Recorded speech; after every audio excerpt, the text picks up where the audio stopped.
All right, seeing it's 7 o'clock, I'd like to call to order this Board of Selectmen meeting for January 7, 2019.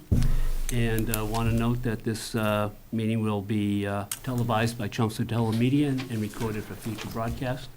Please join me in the Pledge of Allegiance.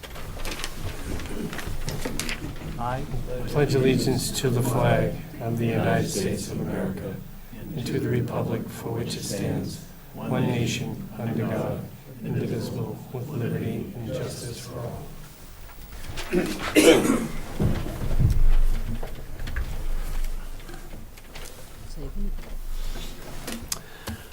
All right, our first agenda tonight is we're having a joint meeting with the Planning Board for a vote to fill the vacancy created by the resignation of Ed Rue.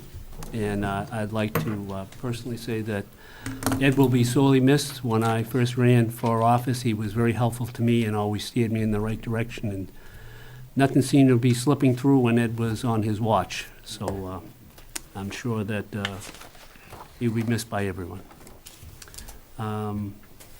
So you have a candidate. Yes, we do. There's one candidate. So let me start by opening our meeting. Call this meeting of the Chelmsford Planning Board of Monday, January 7th to order. And Mike, back there, has put his papers in. He's the only one currently in play. And perhaps you could come up and introduce yourself and tell us who you are, where you live. Good evening. Hi, how are you? I'm Mike Walsh. I live at 7 Burton Lane in North Chelmsford, and I am interested in the position of joining the planning board as a member for this upcoming next couple of months. So this position will be filled until the elections? That's correct. Yes. All right, and the alternate has decided to remain as an alternate for this time? Yes. All right. By the way, you all look much bigger sitting back there than you do up here. So not as intimidating. I noticed your resume. You seem to be extremely well qualified for this. Yes, I've been in the construction industry and design industry for 27, 28 years. I have a Bachelor of Science in Architectural Engineering, and I'm a lead accredited professional. Very good. Anyone have any questions of the candidate? So do you intend to run for the position in the April election? Yes, I'm planning on pulling papers tomorrow morning. Oh, okay. Thank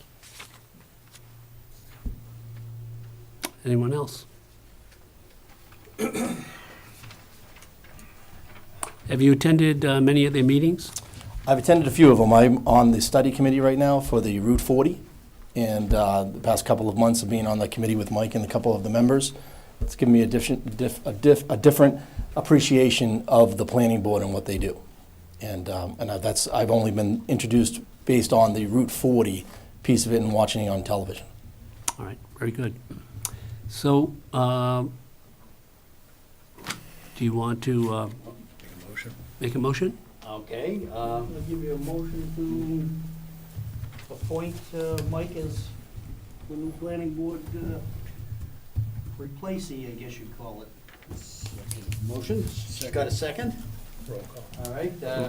We have a roll call? All right. Both boards. Both boards, Aye. yeah. Both boards, yes. Aye. Aye. Aye. Pat? Aye. Aye. George? Aye. Emily? Aye. Aye. Okay. Unanimous. Congrats. Thank you. Thank you very much. Good luck. Welcome. Congratulations. I'll come up with it. See you on Wednesday. Thank you. Good luck, Mike. Okay. Do you want to close your meeting? Yes. You got another item to discuss regarding Oh, the that's special right, town we do. We meeting. have the special town meeting warrant article, Article 24. Is this on the chickens? Yes. Well, Small Accessory animals? animals. small animal. animals accessory, or it basically excludes small animals accessory Go to the packet then. to residences. The verbiage that is in our packet tonight, Mhm. I don't think reflects a change that we received by email with a couple of words changed. Is that correct? I don't know, this is the version that I have. Right. We did not generate it. Do we have? Our version has hogs in it. We can pull it up on screen if you Yeah. go right there. Right. If they're, The lives, I think it's, one word was changed. Hogs Hogs was changed to livestock. No, hogs was removed. Hogs was removed. I might note that it probably doesn't matter a lot one way or the other, because hogs are limited as a use elsewhere in the bylaws, in the zoning bylaws. So either way, I think is fine. All right. So that is the language Okay, of the official warrant. Is that correct that you want to put forward? yeah, would be. that is correct. Was that the only change that we got was hogs? I thought there were- We do. You will, they'll have to hold a Right, but hearing. for right now, the preliminary, that's what we should be looking at, Yes. correct? I think your hearing's already been advertised by your staff.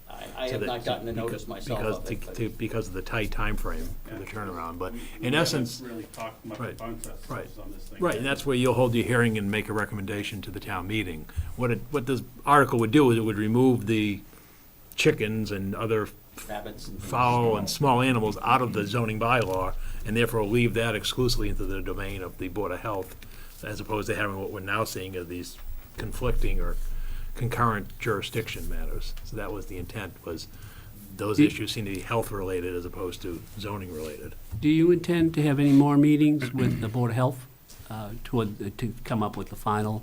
Well, we are not a party to generating their regulations, much as we might like to be. So we're just looking at the zoning angle of this. I'm involved in other ways with the Board of Health, but not through the planning board. All right. Anyone have any questions concerning the article? Preliminary language. I had thought there were two changes that were requested by Nancy, but I should have printed out the email. Was it just that one, just the word hogs? Because hogs was in the current one, and Right. it remains in the article that's up there, up to 2 cattle, horses, sheep, hogs, goats, or similar livestock. But there'll be a final version. So obviously, Yeah, there what's, will be. what's, This is you know, not- what's. Nothing we're talking about here is so substantial that it Exactly. would keep us from dealing with it at the public hearing. Okay. No questions? All right. While we have you here, on a quick note, Yes. something has been brought up about providing access across some town land. Have you discussed that at all among your group as yet? Or do you anticipate doing so? We've had the matter come before us. We have not discussed ourselves whether or not that access ought to be granted. That's really not in our bailiwick. Right, but you have, But being the we're planning aware- board, you have We're aware of some, that piece of property, and we're aware of I guess there's a piece of town land that may or may not have some access across it, and that's being discussed. I believe it's gonna come back to us. Actually, we're still open for public hearing. Yeah, the public hearing. So we're still the open. the reason I bring it up from a sequencing standpoint Postponed to Yeah. the 23rd. is that we would need to add it as a warrant article to the special town meeting. We have only so long to do that. Mhm.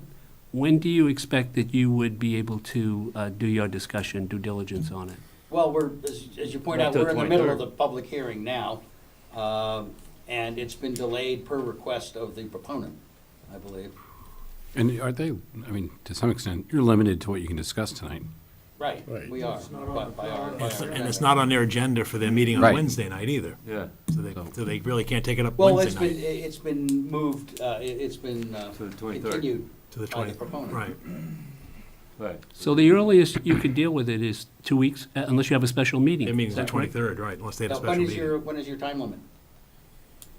A warrant, special town meeting warrant has to be posted 14 days prior to the convening of the meeting. The meeting would be February 4th is the proposed meeting date. Not gonna make it. If you go, yeah, you're not gonna make it on that timeframe. The Finance Committee also has to have a report out 7 days prior to a special town meeting, so the latest it could be posted would be the 21st of January, which is actually a legal holiday, so now you're really back to the 18th of January, which is a week from Friday. Wouldn't the proponent have to come before them? Not necessarily. We could do that? No, we are not the group that would generate Right. the warrant articles. Right. It's Right. not an proponent article. And it's not a zoning, it wouldn't be a zoning article, No, so it's you not a wouldn't have a zoning hearing. article You wouldn't at have all. a hearing, right. But being the planning board, it Yeah. would be nice to have, you're more of an expert on these matters than we are. What we have said is, we've looked at it, we've noted a couple of alternatives, and suggested to the proponent that he carry it forward as he sees fit, and I don't know what he has asked for exactly. Did you see any significant negatives to the proposal? I don't think he's allowed to discuss this. That's getting, I think, a little Okay. beyond what we're talking So- about tonight. Where does that leave us then? Leaves us nowhere. Let them close the hearing, we can have But you can- a special meeting. Well, we can have a special meeting, but we're going to decide it on our own, on its merits by ourselves, with no input. We're just giving them permission to bring it, put it on the Right, warrant. put it on the warrant. Part of the That's your town call. meeting, right? That's in your jurisdiction, the All right. Board of Selectmen's jurisdiction. Voting on that is what I should have Right. said. All right, so we'll deal with it ourselves. Thank you. Yeah, if there's anything, well, you can certainly talk to Evan, and he can certainly. You'll get to speak at town meeting if it is a Yep. warrant item and so forth. Okay, good, we'll plan to be there and we'll be prepared for it. All right. So you can adjourn your meeting. Can we adjourn now? Adjourn. Do I have a motion to adjourn? I would love a You got motion to it. adjourn. Second. I have a second, several seconds, all in favor? Aye. Fastest planning board meeting ever. Hey, guys. Okay, Back to the agenda. you staying on? You might want to as well. Yeah, I think I will.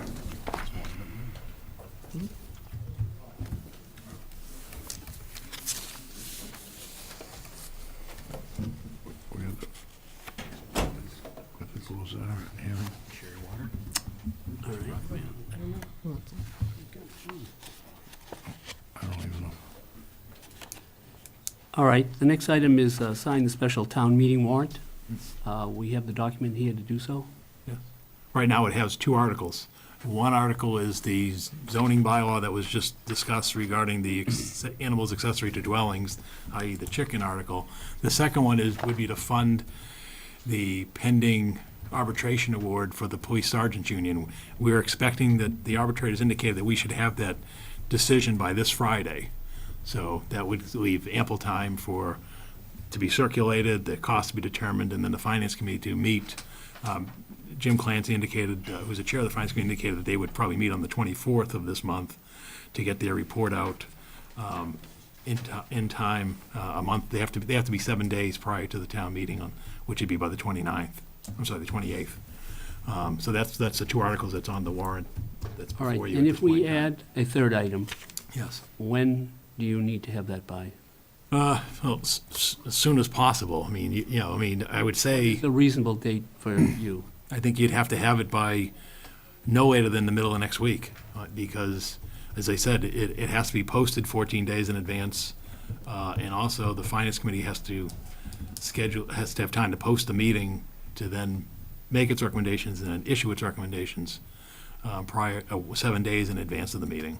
All right, so you would right need now, it that's- by Wednesday, let's say. Yeah, a week by Wednesday, yeah, because right now, we're 4 weeks away from the date of the meeting. And let me explain why it's February 4th. The reason that date was chosen and the reason the whole request for the special town meeting was because of the Board of Health's necessity of issuing new permits with the start of the calendar year. And their proposal is, they've just updated their regulations, which are slightly being modified once again, on the handling of chickens and small animals. They didn't want to in fact, if they had issued those without a change to the zoning bylaw, they'd be issuing permits that don't conform to the zoning bylaw, and so that would obviously not be very productive as a community. So their thought was the quickest we could hold a meeting, which they thought, again, by the end of January, i.e. the 4th, which is the first Monday in February, that they would then hold their applications in abeyance until the town meeting acted on the 4th of February. And then at least if the town meeting approved the bylaw, which, has been reviewed by town council and would expect approval from the attorney general, then at least the permits would conform to the town's, bylaws as modified. So that's the reason. Now, I assume the other problem is that if the town meeting were to reject the article, you don't get the 2/3 vote, then they'd be in a position where they would not issue new licenses for those that don't conform to the 40,000 square foot setback, 40,000 square foot lot size requirement in the bylaw. And the other aspects of the bylaw, which is about the removal of setbacks and so forth, are in their regulations.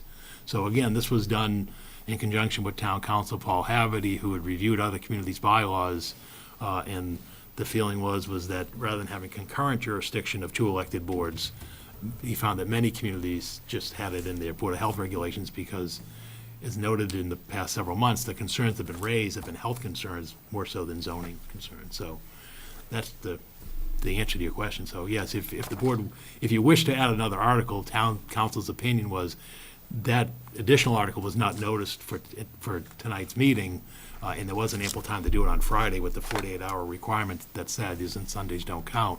So if you wish to do that, then you need to schedule a meeting at least 48 hours in advance. We'd have town council review the language of the article, and then prepare a new warrant for your approval. So that's the choice you have. You either forego it to the April town meeting, or you schedule a special meeting within the next 7 to 9, 10 days to get this done.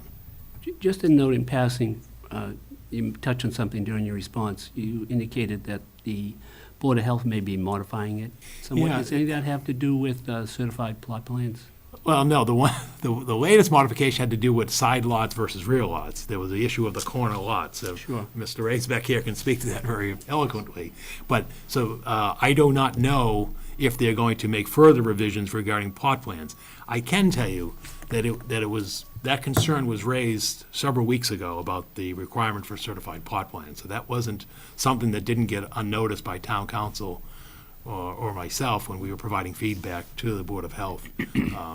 So that, and again, there was obviously, it was covered in the newspaper, local newspaper today, so that may be further modified at the expense for that activity. I think the challenge was that what I heard back was, well, if if you don't have a certified plot plan, then their concern was, well, then how do you determine the setbacks, because you can't always rely on the accuracy of GIS or other plans. And so I think, in defense of the Board of Health thinking, I think that may have been their position was, well, how do we have a determination? The same thing with the wetlands. Well, Because how are you also gonna determine wetlands setbacks if you don't have wetland flagging? But there, they seem to be inclined to go with the wetland GIS mapping, so. Well, I know in relation to the whole situation, they're trying to get it as perfect Right. for everyone Right. as they can, and it may need some tweaking I'm to really, get it right. not really sure that, like, when they say a do they want one with like a stamp on it, or they? Yeah. Like, I know when I bought my house and I closed, I had a plot plan that came with the deed. I was gonna ask you that. And I just pulled that out when I put my swimming pool in and gave that to the building department. They looked at it and said, yeah, that's fine. It wasn't a certified plot plan. But that's what they had. You're talking like a mortgage survey or a mortgage plan, yeah. Yeah. But I don't know But why if that's. if that plan's certified and you're inside the setbacks, it should, you should be, I basically know legal. 24 feet off the back corner of my house, my property. there must be a Right. cornerstone there, right? Yeah, I would assume. It's a pipe or But, something. that's getting on another Right, subject. yeah. But It's, anyway, really, so it seems that we have really two votes to say. First of all, should we have a meeting, period, to discuss this? And if we do decide we're going to have a meeting, when that meeting would be. So I think the first situation is, should we have a meeting to discuss the merits of adding this as a warrant item on the special meeting? George, you have any ideas on this?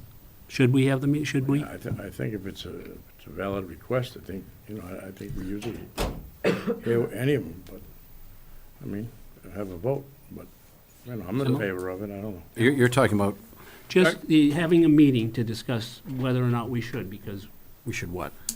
we should add this as a warrant article. You're not talking about the chickens now, you're talking No, about. we're Talking talking about about, Tobin Avenue, we're right? talking about the Bateman Cross, An easement Easement across You town. switched gears on me and I was, sorry. that's okay. Apologize for that. So I guess we can vote on the warrant article. Because all we're doing is, just to And then be if we clear, do, then we just have to agree on a time frame to have the meeting. Or we can just vote to have the meeting and then discuss the warrant at that meeting. Since we don't have any public documents at this point, I think it's Exactly. better that we just say that we will meet to discuss the merits and the documents would then be public. Would that make more sense, Pat? Well, that would make sense, but, I mean, it is a special town meeting, and, I don't know much about this other potential warrant article. I just heard about it today. It just seems that it's being it's being presented quickly, almost as to the point of being rushed. We do have another regular town meeting in April. I'm okay with having a meeting if you want to talk about it in more detail. And make the documents public so everybody is on board with it. Make the documents public, but again, it seems like we're not giving everybody enough time to really study it before we make any kind of decision on it.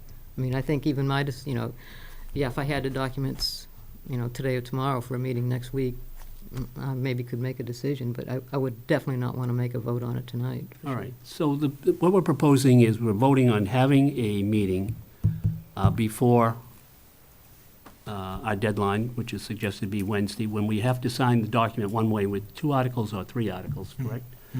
And that our vote is simply that we will have a special meeting, at which time we will vote on whether or not it should be added. George, you're saying you're favorable to that, having the meeting? Yeah. Emily? Yeah. Pat?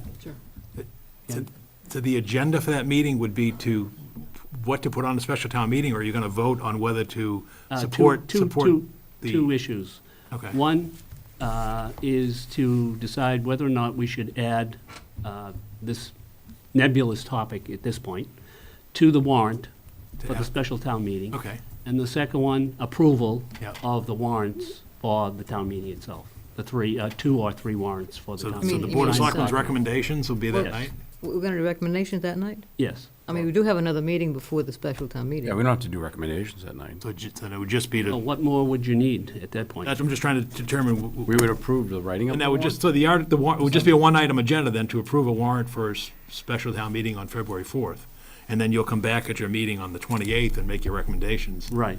Okay, all And right, sign, so and make do it the clear. official sign-off. Because why I ask is if you're gonna make your recommendations, we probably would wanna notify the property owners of the neighborhood, both the proposed developer as well as the abutters, right? Because if there's one lesson we maybe learned from the Groton Road thing, is that the whole idea of letting people know what's coming so that we don't get criticized for them not realizing what we're doing. So what would you suggest as the proper sequence to satisfy all the interested parties?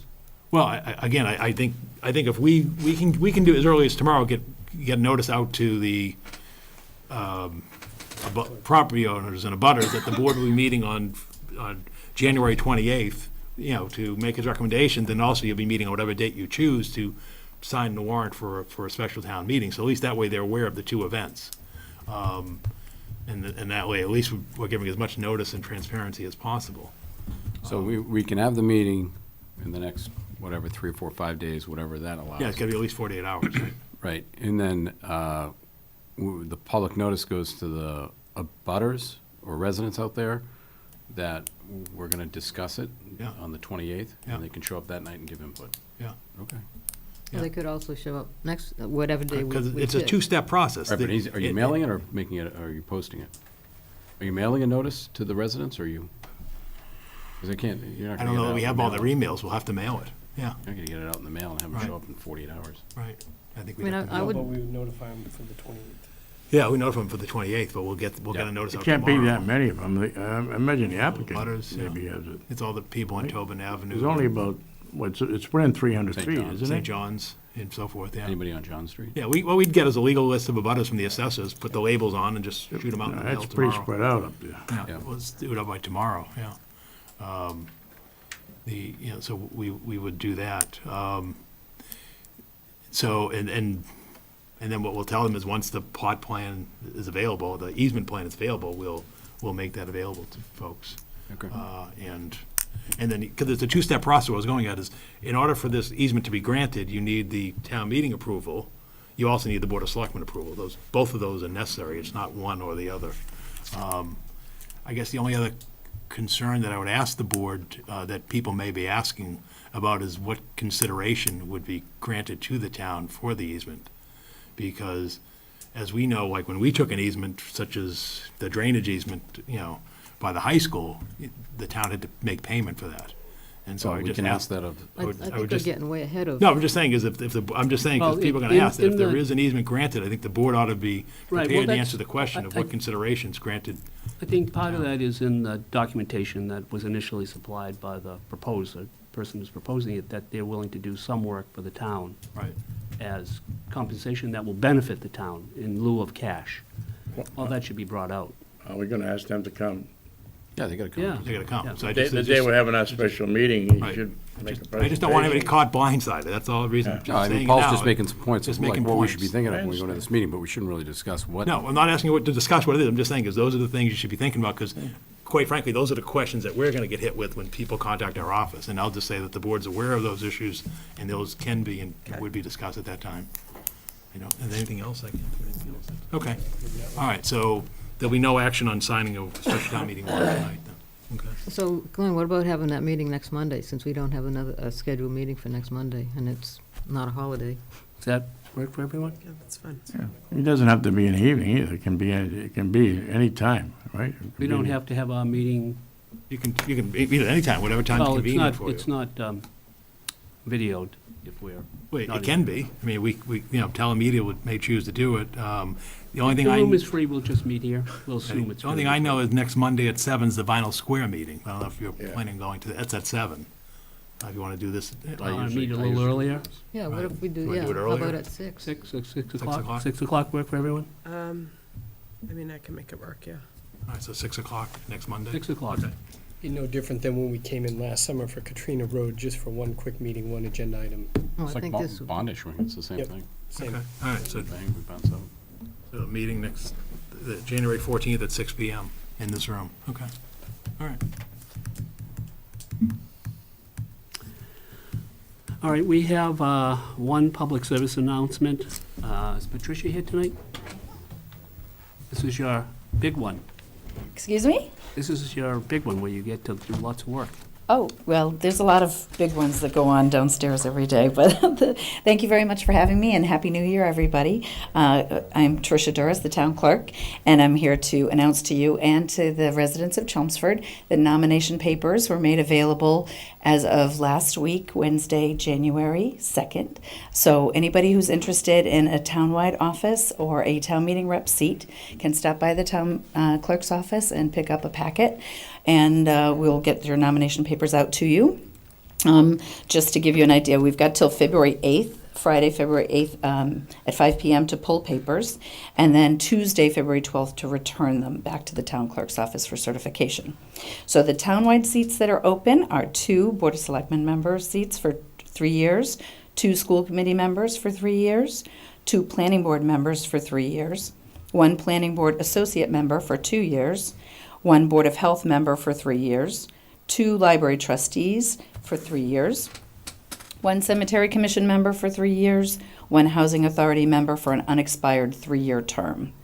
In addition to the 54 regular town meeting rep seats, 6 per each of the 9 precincts, we also have a few unexpired terms available.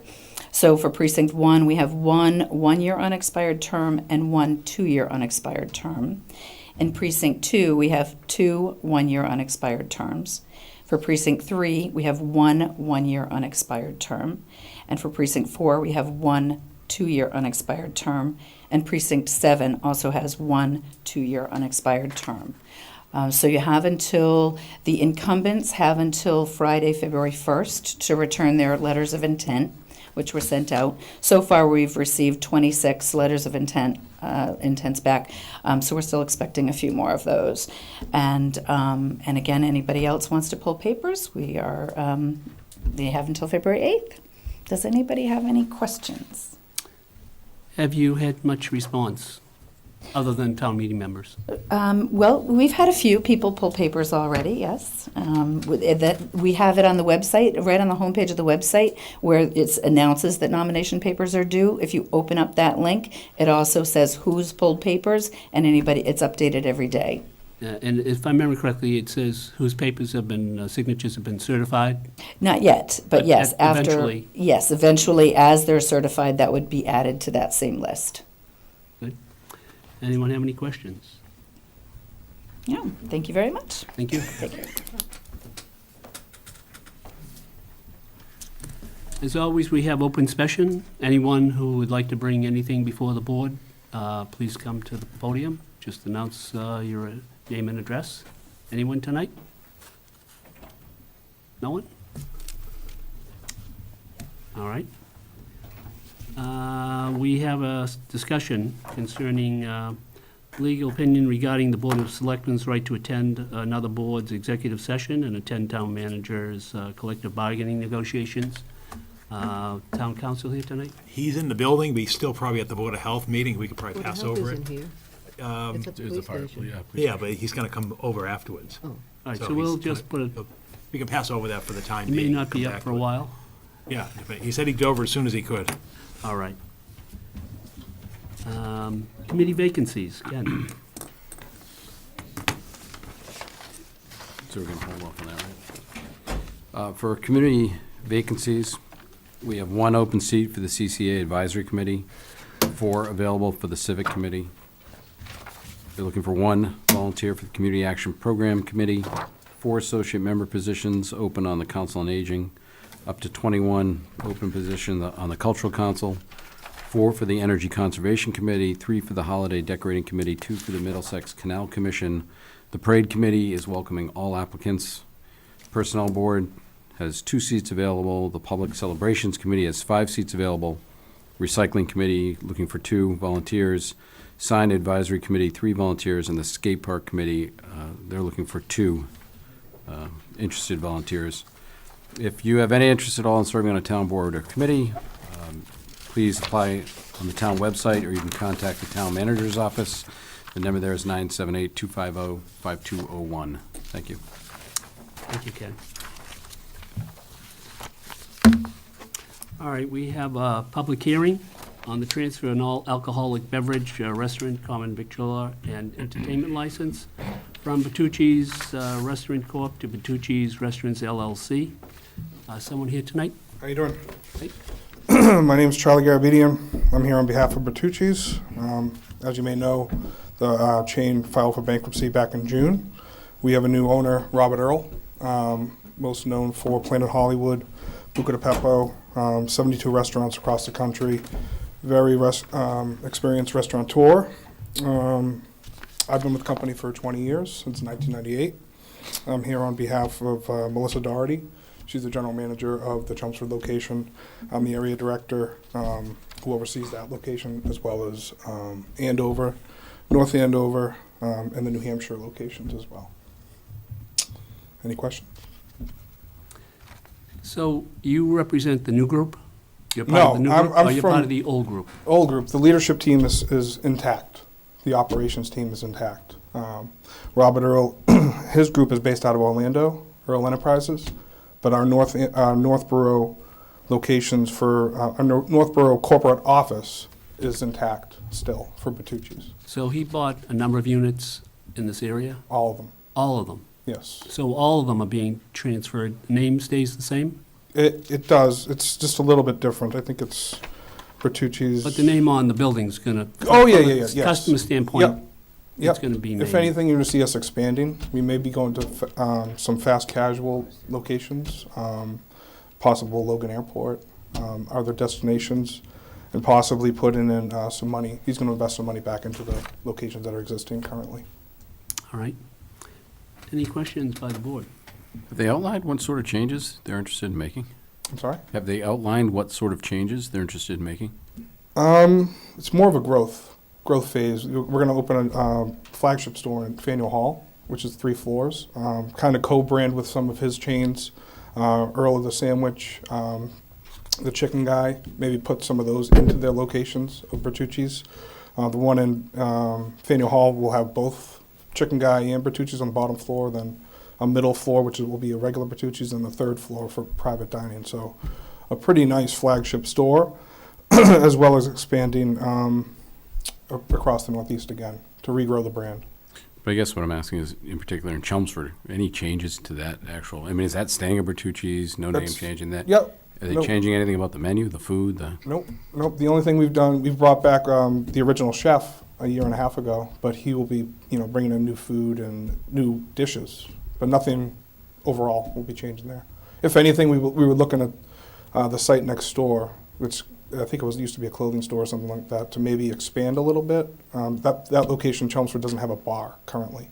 So there may be plans in the future to actually put a bar, which will bring the course to you guys, if possible. But currently, right now, there's no bar. Any other questions? I'll make a motion to approve. This is a public hearing. Sorry. All right, so I guess we will close the public hearing at this Well, point. we should ask if anybody has anything Oh, to say. does anyone have any questions of the board or the candidate?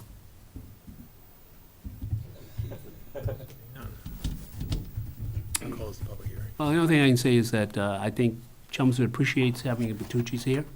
I think it caters to families as well as to, upper end and lower end, and it's a nice place to go, and service has always been well done there. So, So make a motion to close the public hearing? Second. any discussion? Vote? Aye. Aye. Aye. 5-0. So I'll make a motion to approve the transfer of the alcohol, of all alcohol beverage restaurant, common particular license to Bertucci's Restaurants LLC. Second. Any discussion? All those in favor? Aye. Aye. 5-0. Thank you very much. Thank you. Good luck.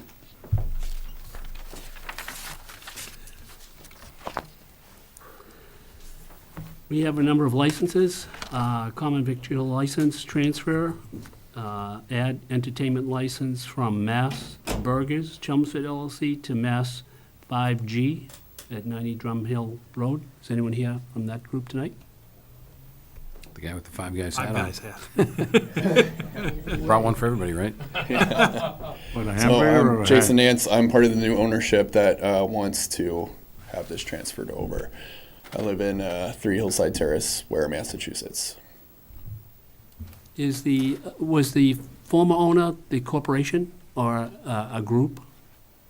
The former owner was the, what do you mean? I'm sorry. Was it a franchisee and someone who owns Yes. a number of them here? It's not the corporate per se. No, yeah, it's a franchise.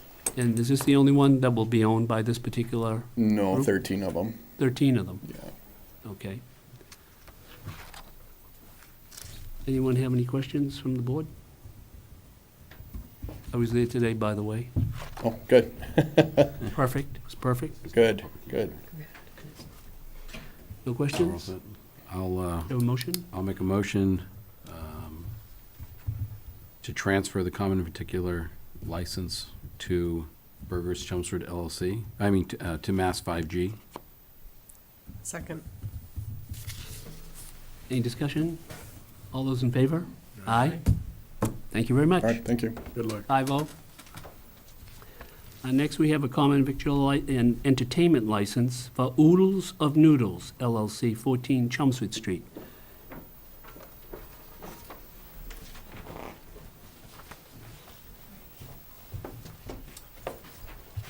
Good evening, everyone. My name is Thomas Nguyen. This is Yimna Chang. We'll be the owners of the Oodles Noodles. Hopefully, we can get the license for the old Cancuns. With that said, I've been in the restaurant business for close to 10 years, sous chef to chef and manager as well. At this time, we'd just like to open this up and hopefully just, instead of having an empty place for like a year. So. Besides that, just a little nervous, so, It's all right. You're doing a good job. okay, thank you. Thank you. Any questions? I just have a question on the paperwork. I don't know, Paul, if you can answer this on the sign-off sheet. Yep. Under the Board of Health, it says approved for selectmen meeting only. What does that mean? I can explain to you. Sure, you can- Okay. What it is when I talked to, I believe it was Danny in the Mark. health department. Maybe Mark? Mark. Oh, Mark. Mark, yeah. He did, at first he thought that we needed to do all the paperwork first, and then he'll sign off on it, but I stated that this is just for the selectmen's meeting for approval. That's why he wrote that.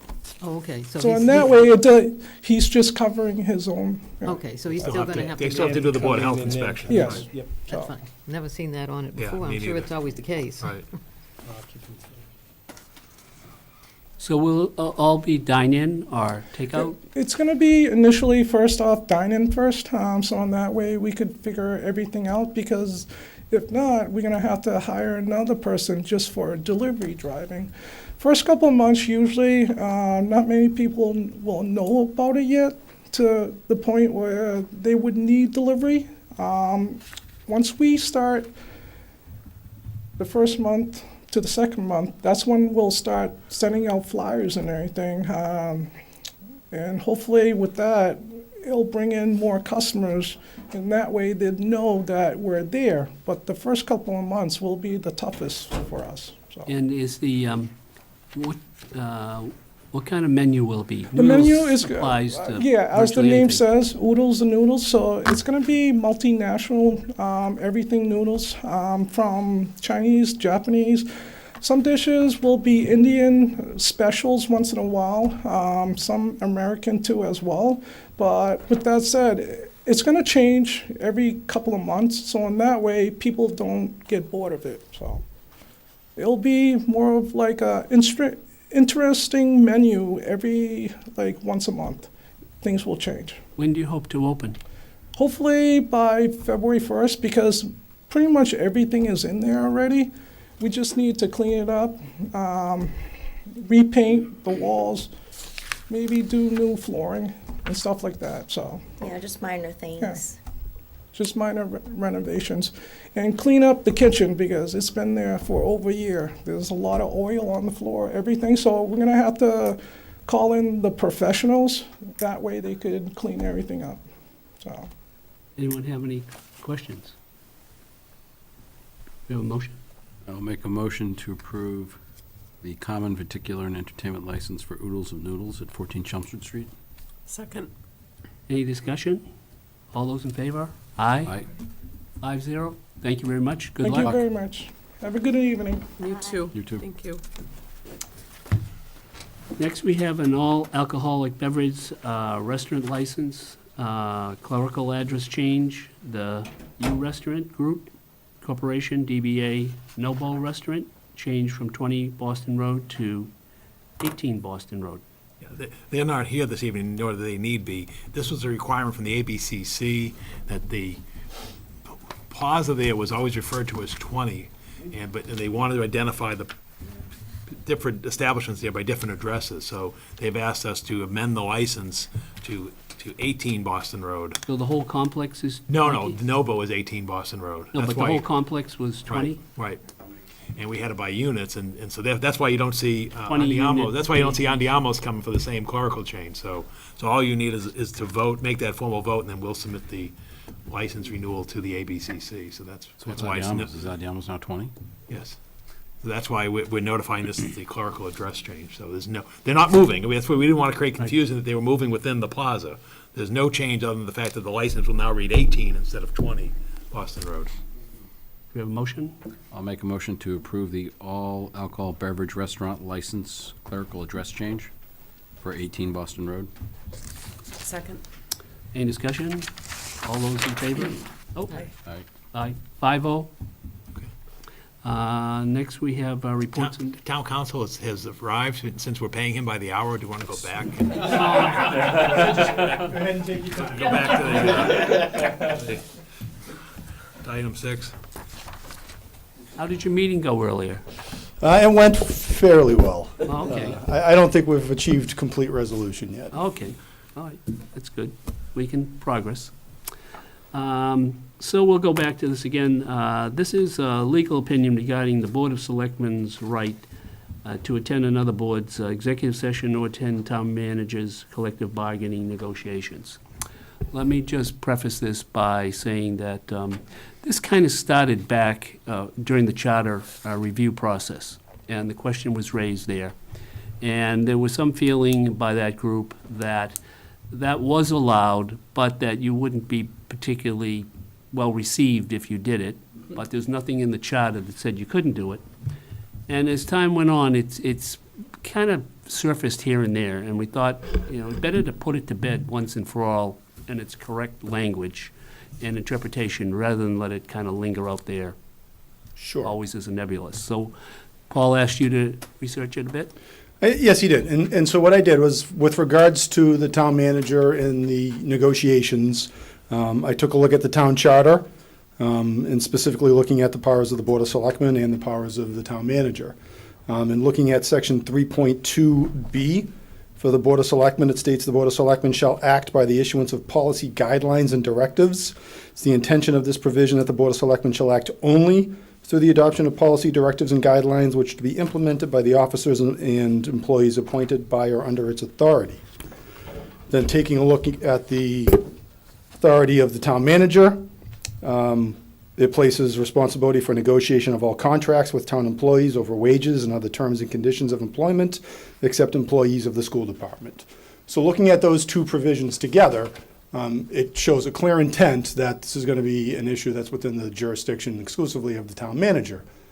Certainly there may be circumstances in which having a member of the Board of Selectmen present for those negotiations would be very beneficial. But ultimately, it's going to be the call of the town manager to determine whether or not that would be the appropriate thing, because again, that's within his exclusive role under the town charter. With regards to appearances by members of the selectmen at executive sessions of other meetings, this really, to find the answer to that question, I had to look to the open meeting law. And there's this provision of the open meeting law that states that a chairman of a board has discretion as to who has the right to speak during a public hearing. And I extrapolate that to say that they would also then have the jurisdiction to really determine who appears at an executive session of their public meetings, which in essence really is no longer public. It's a private meeting of the members of that board.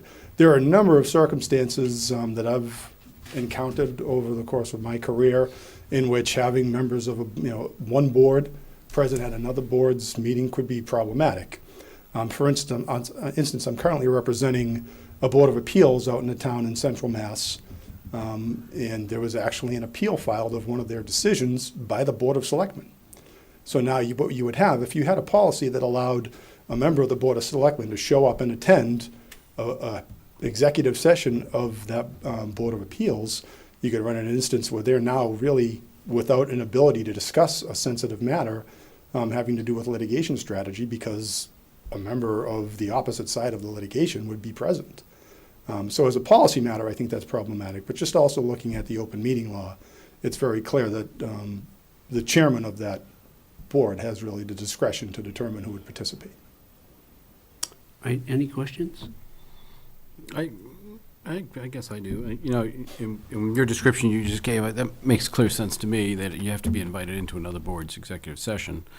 But you are able to request that. Absolutely, and I think I made that clear in my letter, and I probably should have started with that, is I think that there are certainly many circumstances where it's a very good idea to have a member of the Board of Selectmen present, and I can give you certainly an example of that, mediations. Very recently conducted a mediation where I was representing a client appealing a decision of a planning board, and the planning board very wisely requested a member of the Board of Selectmen to attend, and the town manager in that instance, to attend the mediation session And there were discussions that got into policy issues that sort of went beyond the scope of just the application that was at issue, and led to an ability to resolve the matter because they had a member of the Board of Selectmen present. So I think it can be very beneficial in that regards, but it's got to be at the discretion of the chair of the board.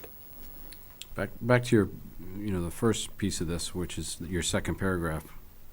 The daily administration of the affairs of the town shall be the exclusive responsibility of the town manager.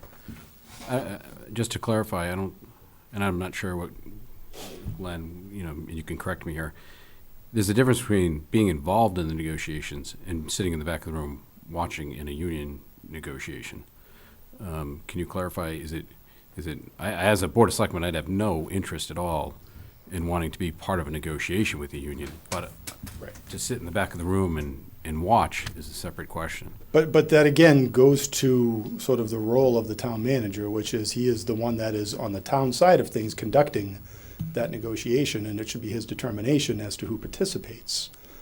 Again, I think it's a very good idea in most circumstances to have a member present, but it has to be at the discretion of the person who is sort of leading that negotiation process. Just to follow up on Ken's train of thought, in your second paragraph on the third line from the bottom, it says, "I do not interpret this language to prohibit the participation of members." And the question I have is, do you equate the terms participation with observation? When I said participation, I meant attendance. Yes, certainly. So that really should say attendance, period. Yes. When I'm saying participation, I mean they're actually present at the negotiation. I didn't necessarily mean actively engaging in discussions. I think that there's a difference, though, between just being an audience member as a neutral observer, particularly when you've got,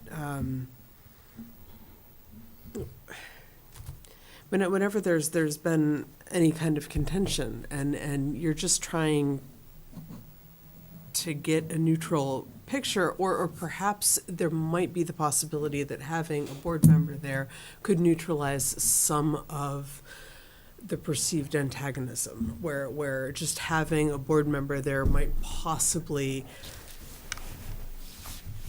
dampen the animosity a little bit, or the perceived animosity. Where I completely agree with that. Could happen depending on the mix of people in the room. It could happen where everyone is just like, there is another person in here. Let's not come in guns blazing. Let's just, So I completely agree with that, but on the flip side, it's also potential that somebody could come in and absolutely. And it has to be then the discretion of the town manager, whose job it is to oversee that negotiation process to make the determination whether or not to invite that person in. No, there are definitely. I completely agree. I think as a policy matter, I think it can be very, very helpful to have somebody in there that gives a different perspective and can, potentially be a sounding board, if there's a break in the negotiation and you sort of step outside the room and get some feedback. And I think, too, from the position of a board member is, when we're asked to then vote on things like raises, where we get, where we hear the two sides, but obviously you're getting two sides from the perspectives of the people without the benefit of that neutral third party. And so it's not that anyone is misrepresenting the situation, it's that they are viewing the situation through their own lens. And it's not that again, their points of view are valid, but there is no third person looking and saying, okay, can I see what's really going on? And I think that there is a difference between participating and observing. I agree there's certainly a difference between the two. The point I was trying to make is that it's the town manager who is charged with conducting that negotiation session, and he needs to be the one making the determination, or she, being the case, needs to be the one making the determination as to who participates and who attends. But again, I think it would be beneficial in many occasions. If I were, let's say, a town manager, and one of the board came to me and wanted to do this, if they ever said they wanted to participate, I universally would say no. If, on the other hand, they said they wanted to observe, that's a whole different situation.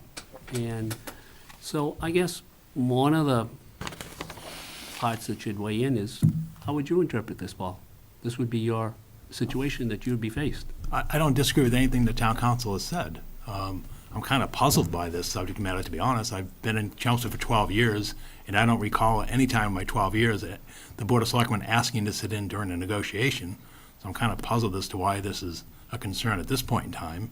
And as I think I may have informed some of you board members, with the upcoming negotiations, since all of our collective bargaining agreements expire this June 30th, I will not be at the table for those bargaining sessions. I'm going to send Michael McCall, my assistant, to be at the table. So therefore, if the problem is me, I won't be there.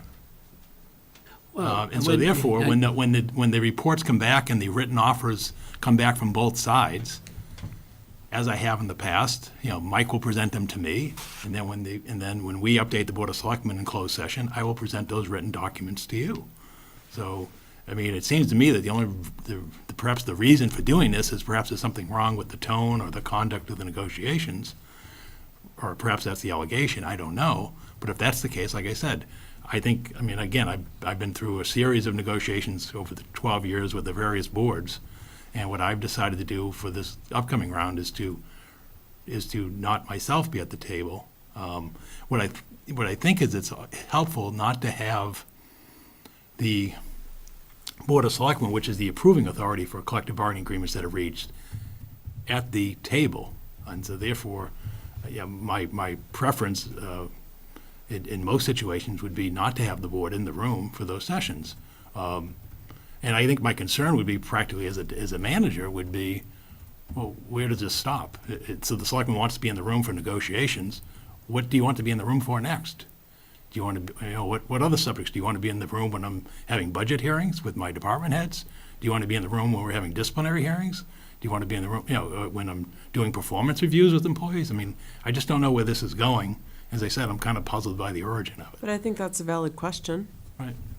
But I mean, I think I think that's a valid question. But I think that, from my perspective,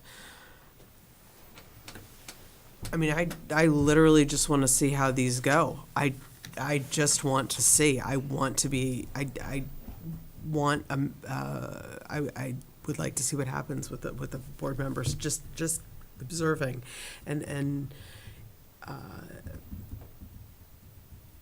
the parties issue their proposals in writing. Yes. We submit ground rules in writing, both parties. The parties submit proposals in writing. So what is it that you want to see? Do you want to see the conduct of the negotiator on either side? Is that what's puzzling you? Why have you decided to send Mike? What? Why have you decided to send Mike? Because two reasons. One is I think it's gotten kind of old. I've been with the people now for 4 or 5 negotiations in some instances. Second of all, I think Mike has an expertise in this. He's not only sitting in negotiations professionally, but he's also sitting on JLMC in other communities. So Mike has a particular interest and a background that I think would be helpful. And in fact, when I was in other communities where I was a deputy, I had that same experience where the manager didn't go to the table. He would send myself and HR director. This was when I was in Natick. We would be the ones at the table, not the manager. So I think it's worth pursuing. I don't see that being a problem. Again, we've reached agreements with all but the public safety unions in most recent years, and I believe the reason for the public safety unions is because they have the avenue of the Joint Labor Management Committee. And even in those negotiations, I stood by the line that was voted by the Board of Selectmen in terms of bargaining. And that was the issue. It was all about the money. And ultimately, arbitrators make that decision. I don't think there have been any issues on language, meaning contract language, or other issues. And in fact, that's the reason why I keep the department heads out of the room, because I don't want there to be a fractious relationship over bargaining with the department head. And I think that's been very effective. Despite the difficulties we've had with the police and fire unions in recent years at the bargaining table, I think we've, in essence, kept the fire chief and the police chief out of it so they can manage effectively in their departments. So I hope that answers your question, Ken, in terms of why I'm sending Mike to the table, because I know when I arrived, it was like, oh, Bernie's the problem, and it's, boy, we're so glad that, to have a new face at the table. well, now after 12 years, I'll send Mike to the table. And That's a good answer. and I think, we'll see what luck he has, but barring the unforeseen, I don't think he'll perform worse than I do, but I'll be pleasantly surprised if he can get these things done, particularly with the police and fire in a more timely manner. And I did the other collective bargaining agreements 2 years ago, except for the public safety unions. Let me give you a what if. Let's say that Mike is going to be doing this going forward. You're going to abstain from going, let Mike do the work. He'll be reporting back to you. How do you know if Mike's doing a good job if you're not there? Well, if I'm not there, it all comes down to writing. I'm going to say, Mike, what have they proposed to you? And they're going to say, well, what did we propose to them? It all comes down to what's on the documents. Unless someone comes, that's what I'm concerned about. Nobody cares, quite frankly, and I don't sit there and get alarmed by the conduct or demeanor of those who are on the other side either, by either the representatives of them or their affiliated management or union representatives. So I think the way it shows is what they put on the paper. What is it they're looking for? They've got to put their proposals in writing, and after the third session, usually no new proposals are introduced.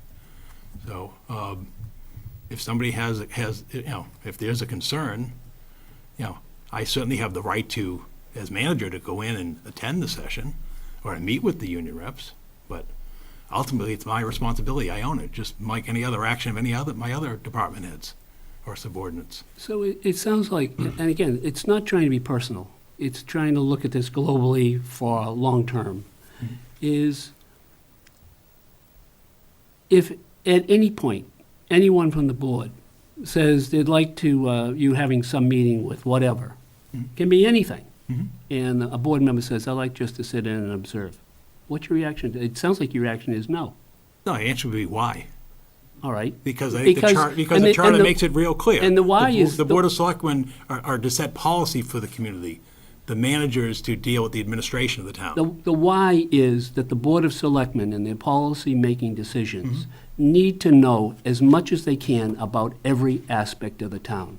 Everything that's possibly, and the Board of Selectmen could not spend enough hours, because they don't work full-time at this. They spend as much time as they can learning about it. But the more knowledge they have, the better they are at setting whatever policy needs to be set. And so the bottom line to why is, because we need to know as much as we can about everything and how things are put together and what's going on. That's the why. And I do that, Glenn. I've never denied a board member documents that have been exchanged in bargaining sessions. So therefore, if you want to ask, what is the union looking for, I'll give you those documents. If you want to ask, what is it that the town's offering them at the bargaining table, I'll give you those documents as well. Or if you want to discuss that in closed session, we'll do that at that particular time. But that's different than saying, I want a selectman sitting in the room with you. That's a different message and a different tone, a different atmosphere in general.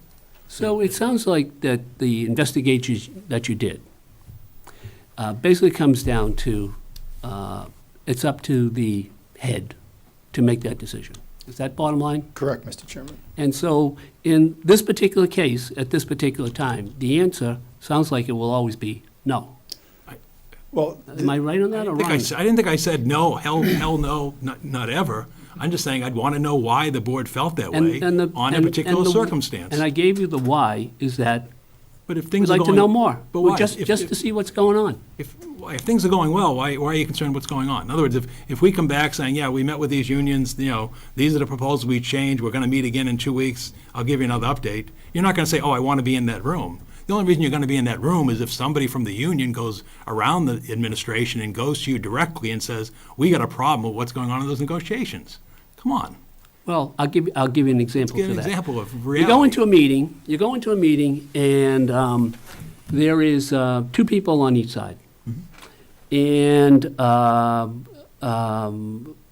someone from, let's say, side A is talking to side B. And they're presenting and whatnot. The other person, who isn't talking from side A, is kind of just watching the general demeanor of things. And often you'll learn more from not talking than talking. But you're assuming that I'm the only person in the room, Glenn. I have those people in the room. The HR director fulfills that role. Jeannie Parzelli does not engage in the proposals that are presented to the union. She sits in the room. And on some occasions, I will bring in the department head if there's questions regarding operations of a department. And in cases, Mike said, Mike's been in the room. So it's not like I'm in there alone trying to juggle all these cognitive activities at the same time. So I think that role is available and is utilized on behalf of the town. But I think it's something more than this there. I think there's, the only time I see this being invoked is if there's some kind of problem that's being addressed, that's being alleged, I guess. Well, again, it sounds like the decision-making rests with the town manager or, let's say, the head of the school board. That's basically what we're talking about. And depending on who the town manager is, or who the head of the school department is, you get one answer or you get another answer. The interpretation is simply that they have the right to say yes or no, depending on the person. Sometimes they may say yes, sometimes they may say no. If the board wanted to change that, how would they go about doing it? With regards to the negotiations, you would have to change the charter, because that's where this determination is coming from. It's from the language of the charter in terms of who has what responsibilities. With regards to executive sessions of other boards, that's based upon the open meeting law and state law, and you wouldn't be able to change that locally. Okay. Anyone have any questions, further questions? I have a comment. So this is the Selectman Handbook, and I like to, when I need to be educated on the basic stuff, I kind of thumb through this, and it does talk about this topic. And for a Board of Selectmen member to sit down on a union negotiation and think that he can help in any way, I think is crazy. They heavily warn against it throughout this document. They do say it is allowed, obviously, but I think, Paul, to that point is one of the things that I was surprised about as I was reading through this is, now I've been here almost 2 years, and it says the most important role of the Board of Selectmen in the contract negotiation is establishing the parameters, the goals of the negotiation, start several months before, work with the manager, all the professionals. They go on to say that you should probably consult the department heads, work with the town manager, come up and the staff, and come up with a budget. I don't think I've ever seen that part of the process done. But that's not specific to the town of Chelmsford's charter. That's a general book No, I that agree. deals with 80% of the communities that don't have a charter and have populations of less than 10,000 people. So yes, those roles are very different if we're out in central or western Mass with a community of, many part-time staff people and a Board of Selectmen that, often has an administrator or an executive assistant running that role. So that process, Ken doesn't describe what happens in Chelmsford. So our process here in town is basically On the town charter. You go out, you negotiate, you bring the offers to us, we either Prove it or deny. and then send you back. Right. And that's it. Oh, then, it doesn't end there. It has to go to town meeting. No, that I know. Right, but yeah, Well, that's the process. I think you leave out the part where before you begin the negotiations, there's always a discussion with us about Right. what we can offer. Right. And we had that. We just had that a couple weeks ago. Part of that may be, again, I haven't sat through that only because a lot of this started before I came on. Right. Well, we over just 2 years had an executive session, in December You were there. with the school committee and the finance Yes, committee where that's we true. discussed the financial parameters of collective bargaining. It's always about the money. And so I don't know what else there would be, because there hasn't been anything else that has been contentious in the 12 years that I've been in this community regarding contract language. And as I mentioned earlier this evening, the board made its parameters real clear, the last round of bargaining, and I stood by those parameters. And therefore, I kind of feel in a way it's sort of being held against me that, your negotiations weren't effective because you weren't flexible. Well, I couldn't be flexible when I had a hard stop. So that's why I said this whole discussion is kind of puzzling to me in that respect. And yes, I agree with Paul, and I said earlier, if at a point in the future it would be productive to have a member of the Board of Selectmen in at the bargaining sessions, I'm not unilaterally opposed to that. What I'm saying is it would depend upon the circumstance and what's going on, much like my discretion in bringing in the department head into those bargaining sessions. Because like I said, I try to look at what's most productive, to the community as a whole, recognizing that this is not a one iteration game. We're always going back for future iterations, and a department head has to run the department. And so, and again, I've, you know, I have brought in the police chief and the fire chief at those negotiating sessions, you know, and our highway director, those negotiating sessions where they had to do with the operations of the department. But when it came down to money, there's no reason for those people to be sitting there talking about how much the town can afford, because none of them are making those decisions. And ultimately, as Pat just noted, those parameters are established in advance by my discussions with the board. And before I would now come back with something that exceeded those, I would come back to the board and say, hey, look, this is where things are at. What do you think, you know, and how should we deal with this on this particular instance? So again, I think it's clear, but again, I think it's been effective, I guess, quite frankly. I don't know what would give rise at this point in time, you know, to warrant a change in the charter, to you know, along these lines. And then, as I said, my bigger concern is what to be, well, where does it go next?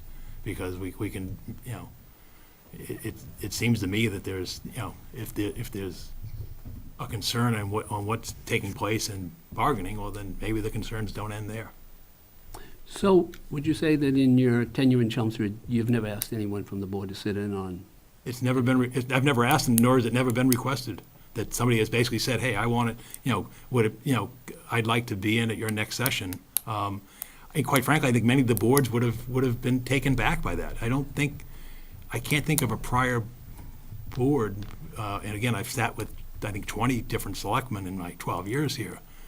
I can't think of prior boards who would basically say, yeah, we want to have our, you know, a member at the table, because the first question people would be why? Are you not trusting what's being reported back to you from those sessions?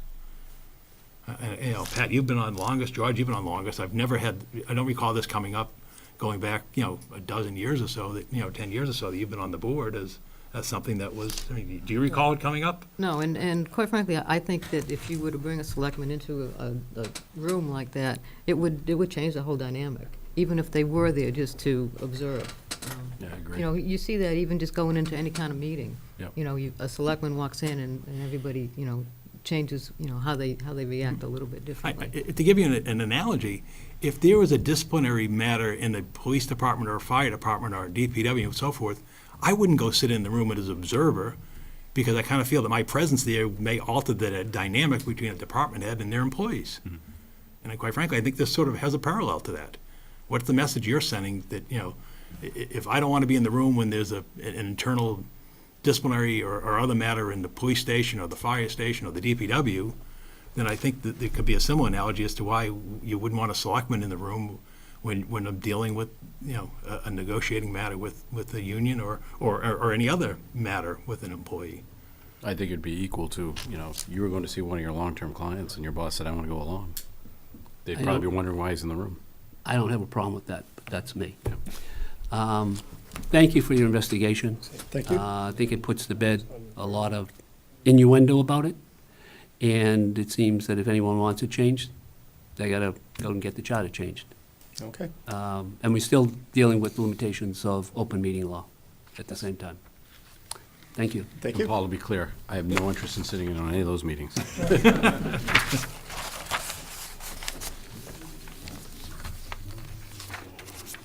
Did we make enough money for you tonight? Do you want me to stick around for the warrant article discussion? No, they're going to meet next Monday, hold a special meeting to discuss the addition of the article on the easement. Okay. So if you could work on that article in the next few days, that would be helpful. The language of that, okay.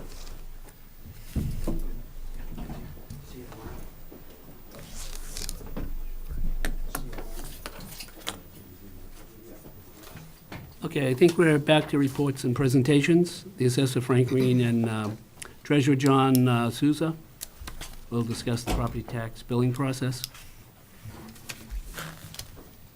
And let me just preface it by, this was requested because some people were concerned that their bills went up for the third quarter, and it seems that they don't understand why, and I think you can add a lot of their apprehensions about the whole thing. Sure. Good evening, Mr. Chairman, members of the board. I'll do my best. I prepared a short presentation for you. I've asked the Assistant Town Manager to load the material in your slides has not changed at all from what you have in the packet. I I changed the order of a couple to try to make the information flow a little better. So as you're following along, that's the reason. A couple of the slides may be out of order, but so I thought it would be helpful in answering some of the questions that you may receive or we often receive in the offices of how property tax bills are created. And I thought it would be helpful to start with both the way that we create them, the process, and the content of the bills is regulated by Mass General Law. So it's not something that's unique to Chelmsford. Towns can choose whether they want to have quarterly billing, annual billing, a semi-annual. I would say the vast majority in the Commonwealth choose quarterly because it, especially in a town of this size, it definitely helps the cash flow situation. So to start just at the basic level, property tax bills are created in pairs. So you have what we call preliminary bills, which are estimated bills. And for the first and second quarter, it's probably best to explain them by the due date because everyone kind of remembers the due dates in their mind. So the bill that's due August 1st and November 1st, those are created in mid-June, and those are estimated. And I'll talk more about those as we go along. The third quarter bills and the fourth quarter bills that are due February 1st and May 1st each year are created mid-December, and those are not estimated. So if we can go to the next slide. We'll look at preliminary bills. So preliminary bills are based on, for every property owner, are based on the amount that were billed to a property owner during the prior fiscal year. So if we look back now, the previous fiscal year 18, the preliminary bills are based on fiscal year 18 assessed values of all the property and the FY18 tax rate. So what the computer system does is it looks at all four bills that were billed in FY18, divides by 4, and adds a percentage increase to account for the estimated increase in fiscal year 19 to calculate someone's FY19 preliminary bill. So this is a residential home. It's actually, I deleted the number because I just chose a home at random, and I didn't think it was fair to the property owner to highlight a certain property at a public meeting. If they had asked me to, I'd be glad to do that. But so I just chose the very first one going through the letter B. This home came up. So these are actual numbers taken from this person's tax bill, and you can see that on the column on the left, you can see all the 4 quarterly bills that they were billed last year, total $6,721. So the computer system takes that total, divides by 4, and adds a factor of 3%, which we'll talk about more in the coming slide. And that mathematical calculation equals $1,730.81. That becomes the first quarter, 2 preliminary bills for that home for fiscal year 19. So you can see it's basically an estimated bill based off of what that person was billed in FY18. So if we go to the next slide, actual tax bills are different, which we'll talk about in detail. These are created in December after the town receives our Department of Revenue approval of both our tax rate and our assessed values, which Frank will speak to a little more detail in his presentation. The system calculates the total FY19 tax for the year. It subtracts the payments that the property owner has paid for quarter 1 and for quarter 2, and then it divides the remainder amount into 2 payments that are due for quarter 3 and 4. Also, if special assessments apply, which would be sewer betterments, sewer liens, water liens, etc., those are also added to the actual bill at that time. And sometimes people say, well, why do we add a percentage increase? Why don't we just take the 4 bills that the property owner paid last year and just divide by 4? Generally, what we're trying to do is we know that in most cases, the tax levy is going to go up 2.5% under Proposition 2.5. We also factor in an additional 0.5% for excluded debt, because as we all know, that's to pay for the debt service for projects that have been exempted or excluded from Proposition 2.5. This estimated increase, the reason we do this is it helps spread the increase out over all 4 quarters. One consideration we always have to keep in the back of our mind is that the majority of residential property owners do not pay their taxes directly to the town. What happens is most people have a mortgage either with a bank or a mortgage company, and their mortgage lender collects the taxes through an escrow account, and then and they do that monthly because most people pay their mortgage monthly, and then they disperse those payments to the town. So the lender usually hires a third-party company to do this. What we're trying to avoid by factoring in an increase is we don't want to bounce someone's escrow account way up, way down. We're trying to keep it as smooth as we can. Because otherwise, if you do that, as we all know, those of us that have mortgages, every once in a while you get a letter from your bank or mortgage lender and they'll say, we're doing an escrow account analysis, and based on the property tax bills, we need to increase your, we need to increase the amount that you're escrowing monthly. So that's one of the considerations.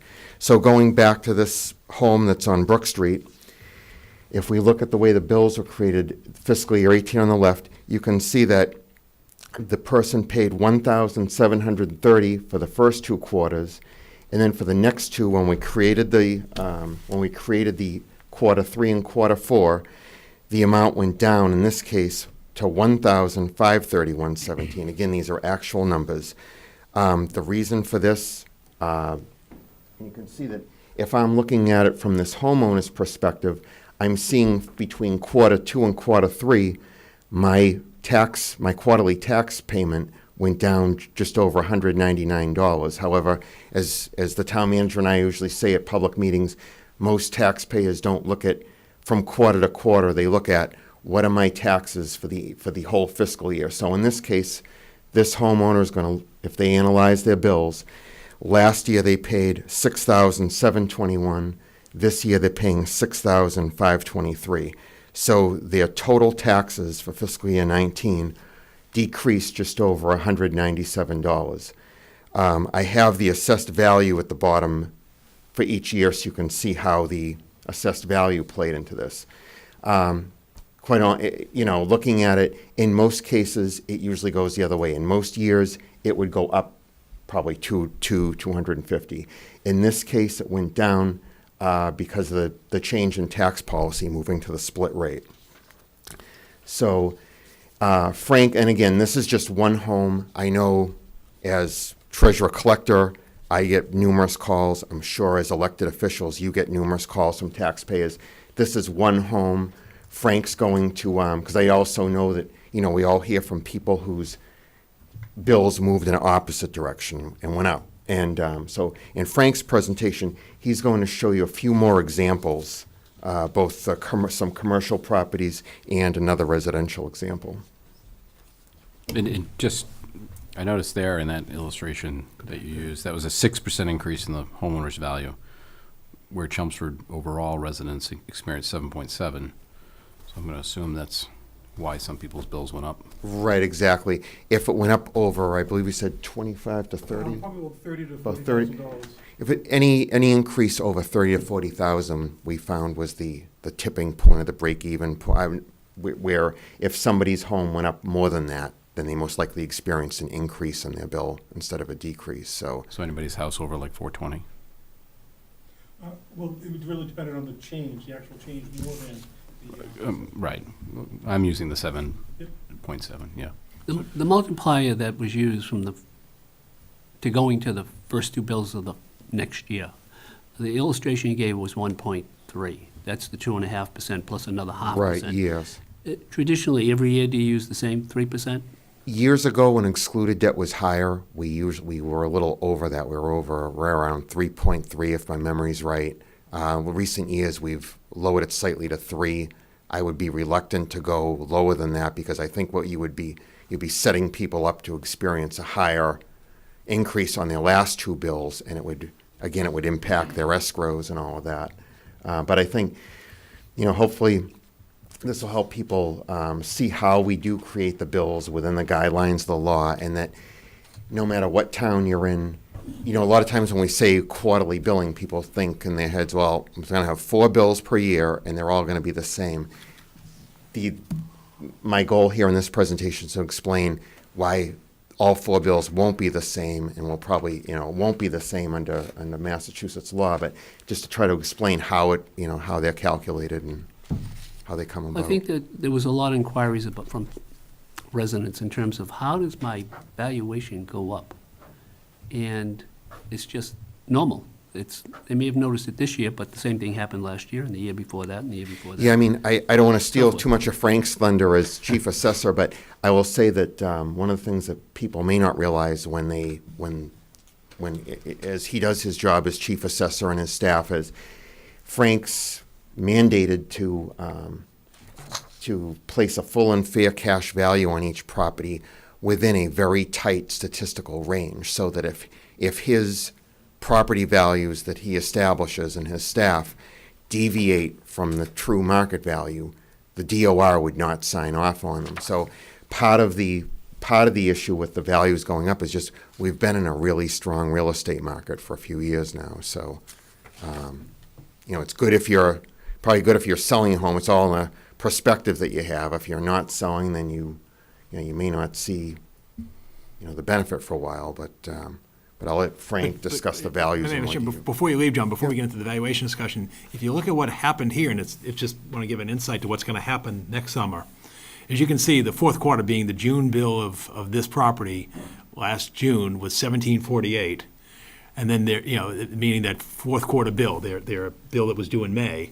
So then their June bill was $17.30, the July, that was due August 1st. So that you can see that bill went down by $18, okay, from $17.48 to $17.30, right? Not much of a concern. Because obviously we didn't know about the split. Obviously the split has a dynamic.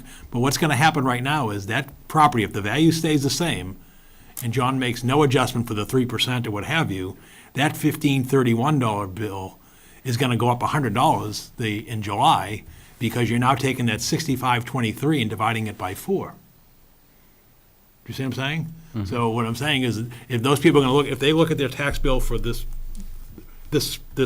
month and then the one in April and say I paid $15.31 in taxes, when they get their quarterly bill, estimated bill from John for next summer and next July and next October, that bill is going to be $16.31 plus whatever percentage John's adjusts without any change in property values.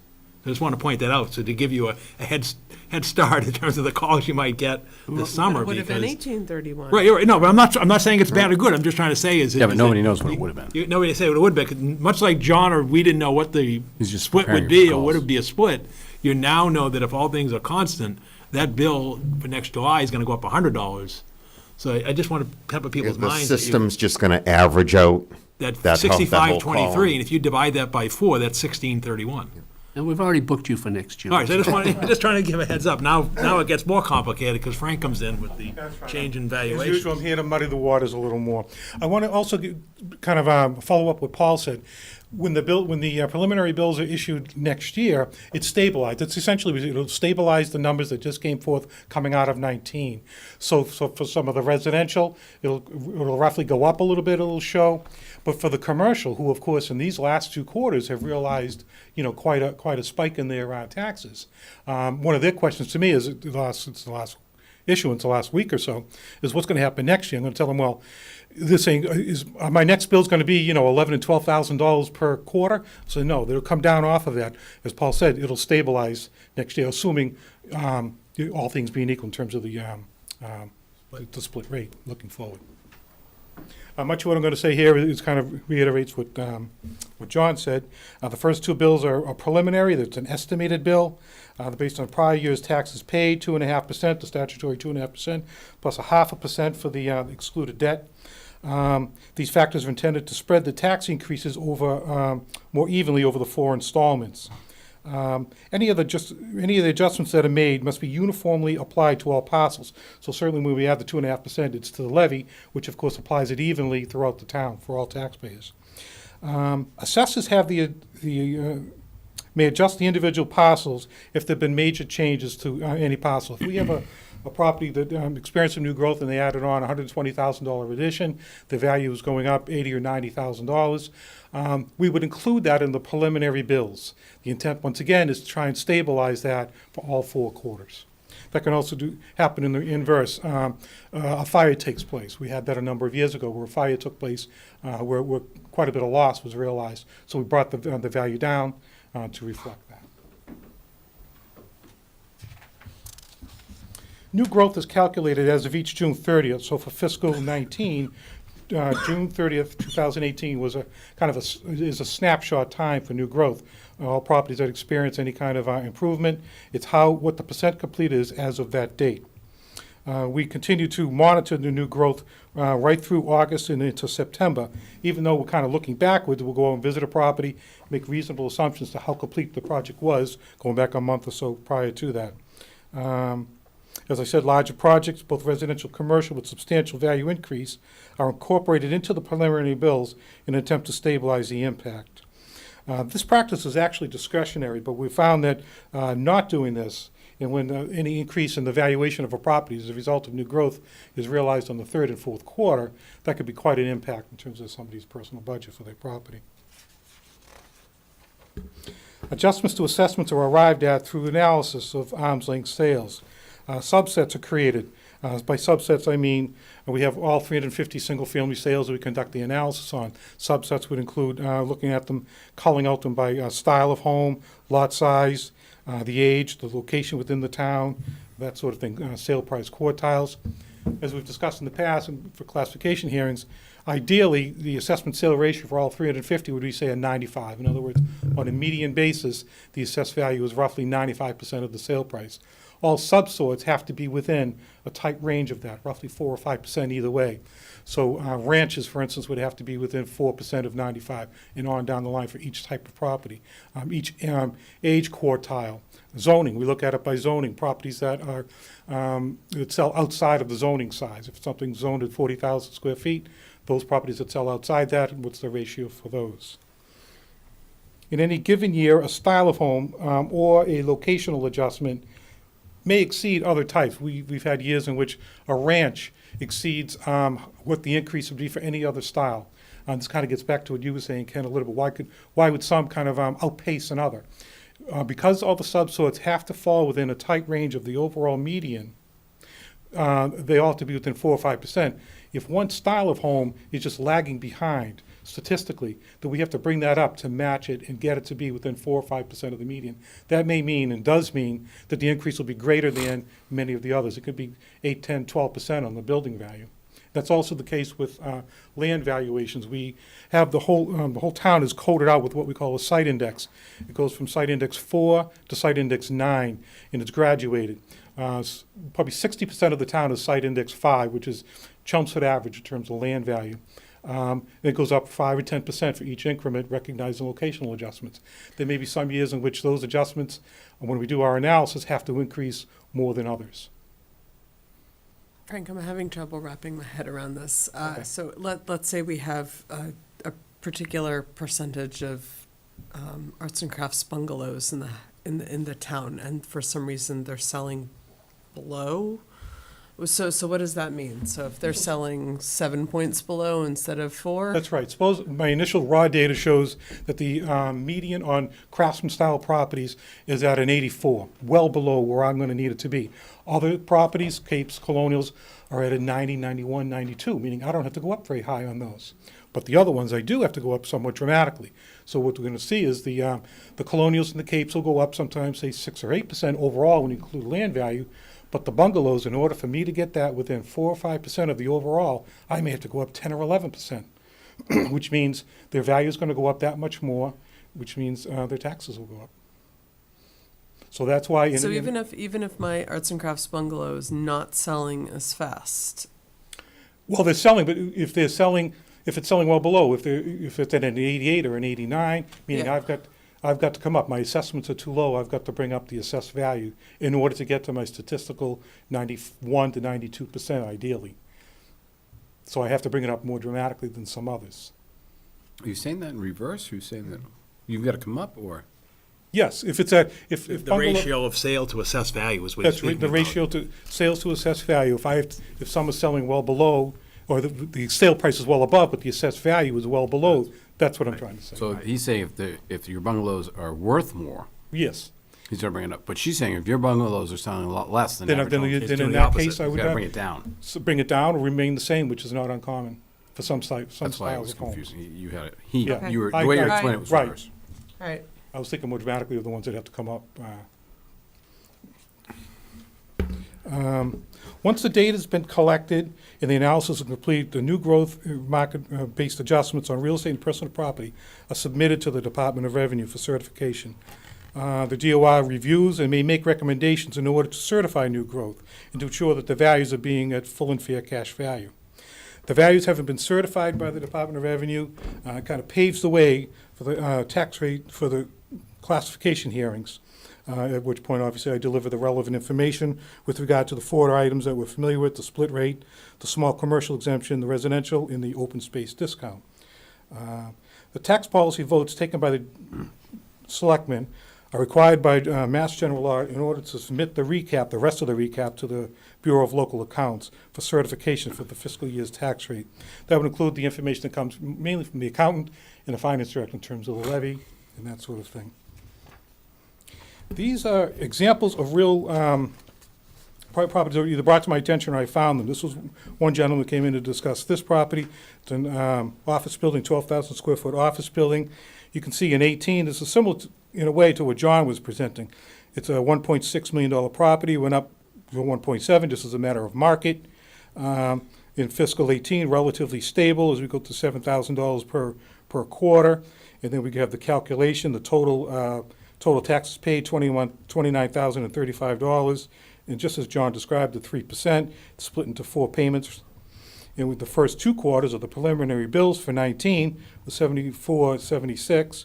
And then, of course, the policy change in the tax rate setting in just a little while ago brought the last 2 quarters up to $11,500 almost.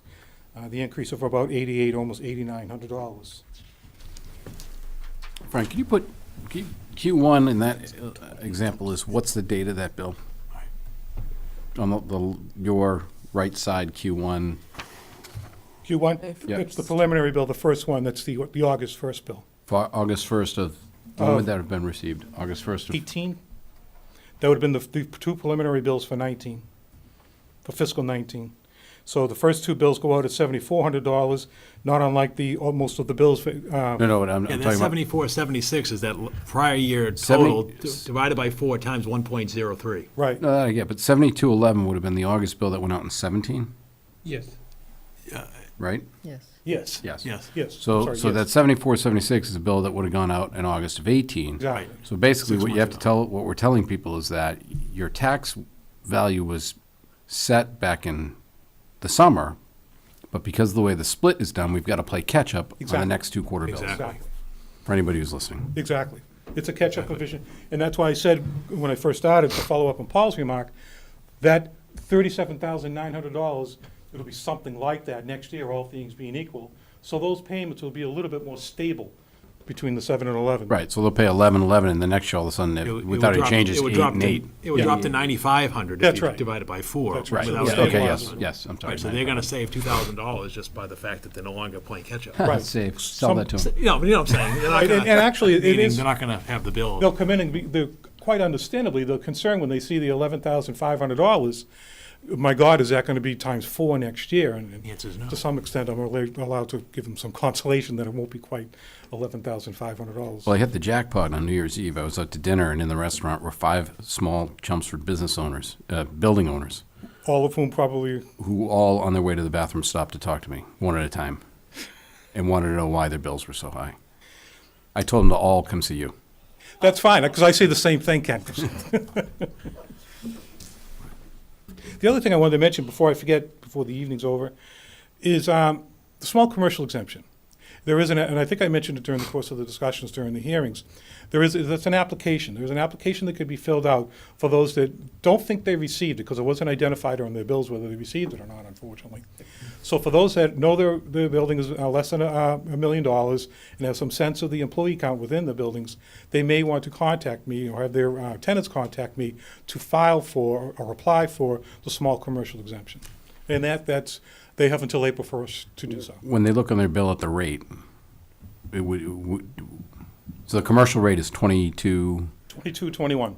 If they had the small business exemption, there would it be 20? It's the same rate. What happens is, and Oh, is the value lower? I'll get to that because Okay. it's identified in one of these slides.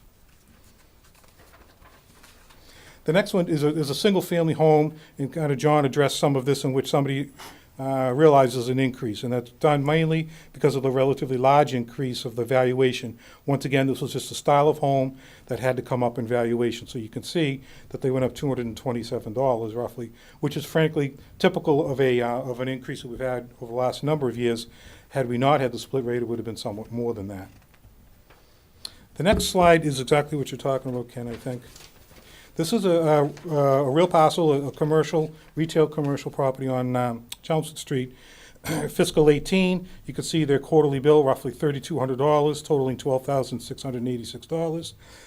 Had they, without the split, you can see that their increase would have gone from $3,200 for the first couple of quarters to roughly $5,100, or just over $4,000 net increase from one year to the next. They qualified for the small commercial, which was reflected in their bill, and which accounted for roughly a $1,677 savings as a result of qualifying. So instead of going up $4,000, they went up $2,400. That's the impact of qualifying for the small commercial exemption. So Frank, will you be able to note that on the tax bill in the future? I'm hoping in the future we'll be able to include that on the bill, something just indicating that they got the small commercial. So you've given the small commercial to some of the taxpayers? Many, about 170. But there may be some additionals? Yes. And they should just come see you to Yes, absolutely. get their decision? Absolutely. Yep. Would it really change the calculation if you discounted the actual rate so that someone could just look at their bill and see it? Instead of 22, do you use 20?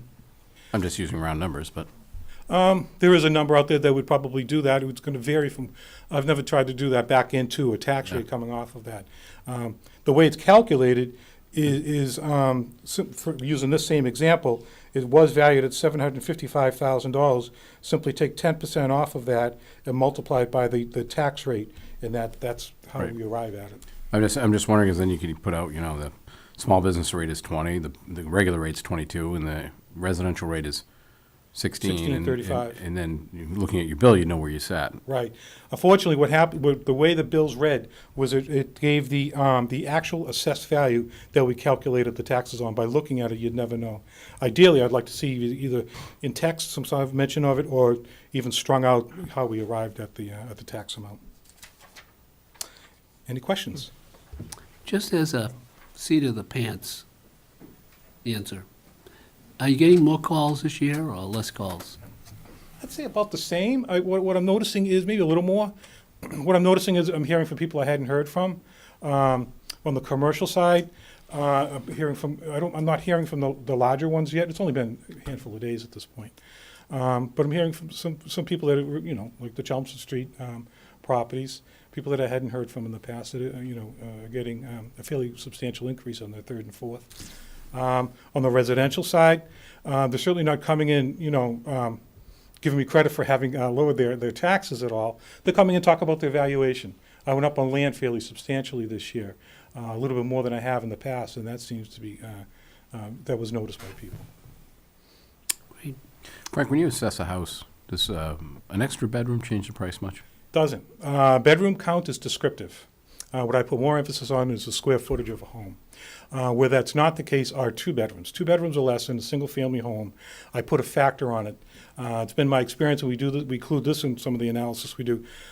Anything with 2 bedrooms or less for a single-family home seems to fetch a little bit less in the marketplace. That the market really responds better to 3 bedrooms and more. So we put a factor on that. A number of years ago I did it, and each year I test it and see if it's still holding. But a kitchen and bathrooms, those actually. Oh, yes, bathroom counts, kitchen counts, just by virtue of the count, will go up in valuation. I only ask because someone asked me when I was standing in line at Starbucks, they count I said, no, I think it's square footage unless it's a bedroom or a bathroom. Unless it's a bathroom or a kitchen. Unless it's a bathroom or a kitchen. Finished basement certainly puts square footage, however, it doesn't price out the same as first floor, but it's certainly assessed. Any other questions? Excellent, as always. Thank you. Thank you, John.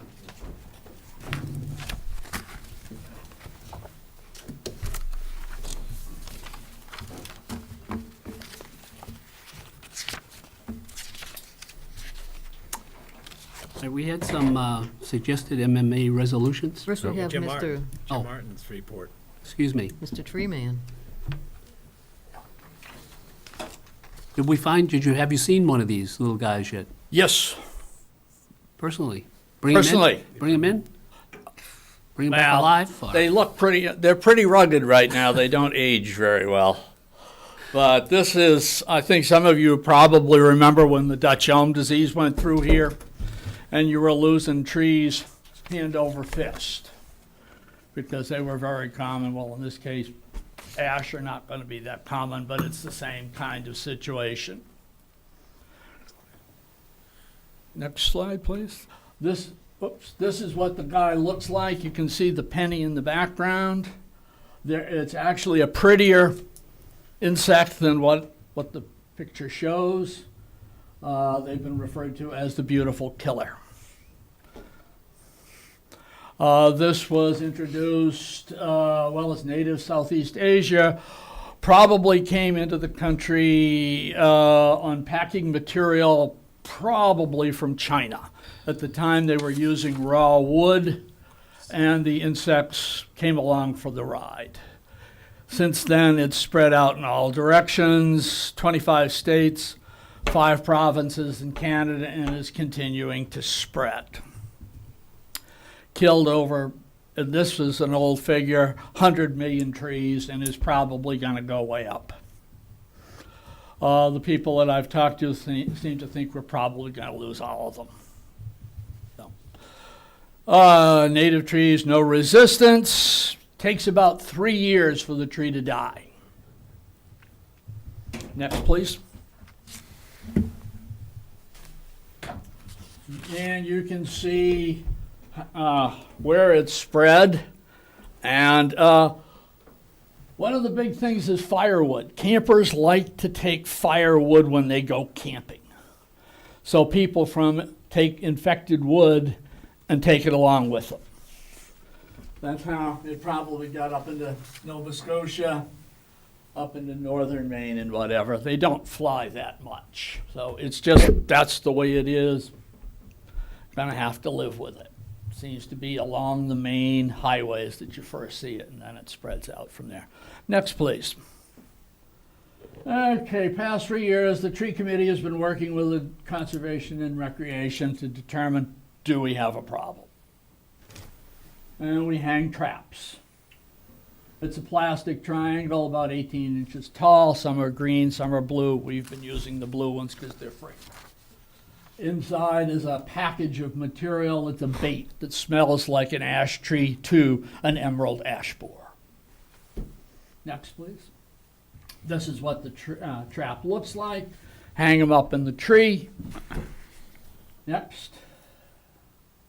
These are the locations: St. Joseph Cemetery, the country club, the rest area on 95, and the senior housing, I guess it is, at 20 Sheila Road. Next. We hang them. Put them up in early June. That's when the little darlings come out. Go back in July, rebait them, see if we've had any luck. And then in August, we go back and recheck them and then remove them. Again, the material smells like an injured ash tree, which draws mama. Next one, please. Outcome, we hung 4 traps this year, and in August of 2018, we got 3 suspects in 1 tree. I didn't think we were going to do it. I was probably as shocked as anybody. Next, please. These are what the little guy looked like. These are all covered in goo. There's a stickum on the outside of the trap. And in the process of trying to get off it, they thoroughly coat themselves in it, so that's why the color is different than the original slide. Next, please. And here's another one. Next, please. Okay, took some pictures, sent it off to the Department of Conservation and Recreation for authentication. I'm not an entomologist by profession, so get the experts. And this is what came back in November. we've got them. Okay, next. And then this shows the statewide distribution. If you could bring it up just a tad more, right there. And what I went through is I counted the towns that are showing positive, and you can see that it's really starting to blossom, if you will, because they're now spreading out. And they're probably more, but a lot of towns don't trap for them. And even if you trap, you may or may not get them. So the problem is probably worse than what you're looking at here. Next, please. Just to give you a little bit on the life cycle, to understand the situation, each female beetle, again, the numbers vary, but I picked 40 to 70. Some people say 30 to 110. And, the eggs are extremely small. You won't see them. 7 days, they hatch, burrow through, and the vascular system, the outer portion of the tree just underneath the bark, is the most vital part of the tree, and that's what they hit. They remain there for about 300 days. Next, please. This is what one of the little galleries looks like. Junior started off here, and for some reason or other, they wiggle back and forth, and this is where the adult was. Next. Pupate within the trunk, emerge as an adult, feed on the foliage, and then mama lays eggs. Now, they're not really strong flyers. Some of them will fly 5 to 15 miles. Most of them probably stay at home. Why work any harder than you have to? And then the cycle starts all over again. Here are the eggs, and that's 1 millimeter. And they're just about invisible. They hatch out. Junior here works his way up. They pupate inside the tree. And then the adult emerges, making a very distinctive exit hole. And here's the adult here. And then the cycle just turns over and over again. Please. Next. Okay, when we did our tree inventory, about 4%. We're lucky, I guess. But that was only on the properties that we inventoried. We only inventoried something like about 50. We didn't do conservation land, and we didn't do the highways. I expect that the percentage is going to be much higher on those areas. I think probably somewhere around 6%. Next, please. And this is, again, a graph from what you folks saw the last time I was here. And here's ash way down here. And at the time, we only had 39, and we found a couple more since then. So, not as bad as it could be. Not as good as it could be also. Probably take several years before you're really going to start to see some damage here. It takes a while for them to build up. Then they noticeably go into decline, and they'll start to die. Hopefully this notice will give you folks a chance to do some thinking and some planning before the problem really gets bad. Next. And again, there are 3 options. At least the committee thought you had probably 3 options. I've talked to a number of people in other towns, and this is basically what it comes down to. And this is not only in Massachusetts, but in New York. I attended a couple of tree conventions. Well, guys getting together and talking shop is basically what it is, tree people. And they came up with, if they're really valuable and in good condition, you can treat them and have good chance of saving them. And then the rest of them, take them down. Make the executive decision, are we going to save it or we're not going to save it? And like, I believe Somerville and Cambridge are already out taking down healthy ash trees simply because they're not interested in treating them. They've made that executive decision, so they're taking them down now before they become infected. And of course, you leave those trees that are alone that are way back in the back 90 that nobody's ever going to be near. Chemical controls are available. There's a number of different products. There are a number of different ways of using them. Some injection, some spray, some soil drench. There are a number of options here. The thing is, most of the trees, again, have to be in good condition before you start, and then most of them have to be retreated. So it's a commitment in the future. Yes, we're going to do it this year, next year. You might be able to get to skip a year every once in a while, depending on the product you use. I'm not going to go there. Okay, but they are formulated to be injected, which probably would be my personal preference. Removals. Really the problem is an arborist. I worked as an arborist for over 50 years. And takedowns were never my favorite thing.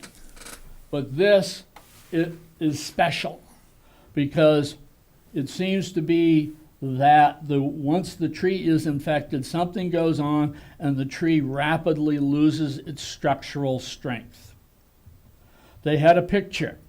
The tree had been alive, the ash tree had been alive 18 months before they took the picture. They got in with a chainsaw and they just flopped it on the ground. And normally, nothing would happen. In this case, the tree broke up into pieces. So that scares me because you're starting to take down very delicate trees. They're very weak. Makes it much more expensive. Talked to a lot of people out in New York, and they're running into all kinds of problems with houses, power lines, and whatever, trying to take them out. It's not as easy as elm trees were, because they die, and 2-3 years later, they're still structurally sound. Because a lot of times what you do is normal practice is the tree itself is used to take it down. You use it as a means of lowering. In this case here, once they start to go. I put this in, I'm not going to mention the name, but a large national tree company has come up to the point they won't allow their people to climb the tree, which means now it's a bucket truck or a crane just to get them down. Recommendations: get a professional arborist who's been trained and certified in hazard trees. It's a specialty. And also documentation. Because if something goes bad, that's usually the first thing that lawyers want to see is, well, what kind of documentation you got? Well, we don't keep documentation. You're going to be in for a long ride. Identify all public ash trees in town with a hazard potential. Make a determination if they're of any value and worth trying to save. Now, at the meeting, somebody asked me, or our last committee meeting, was there one? And I can only think of possibly one. Most of the ash trees we looked at or inventoried, none of them stuck out. Usually I'm a guy that a good tree kind of sticks in the mind.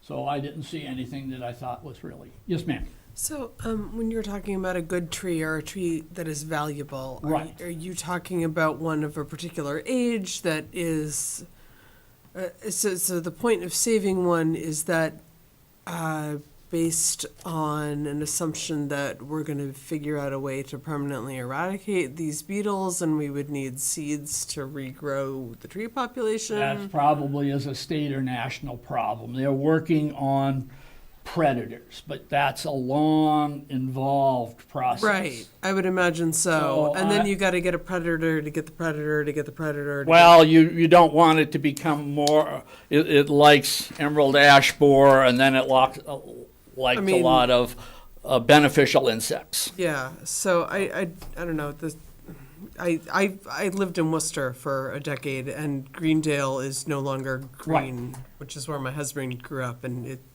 was trees, and then it's nothing. Now, that so- is a different problem. That was the Asian longhorn beetle. Yeah. They don't kill as quickly. They had a tree out there that had been infected for 10 years and was still alive. These things, the tree is going to be gone much quicker.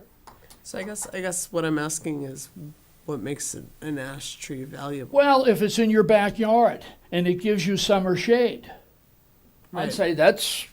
It is. It's a. But a town may view a valuable tree if it's on the common and it's a beautiful, tall. Right, or a street or something like that, you terrier know? Park or.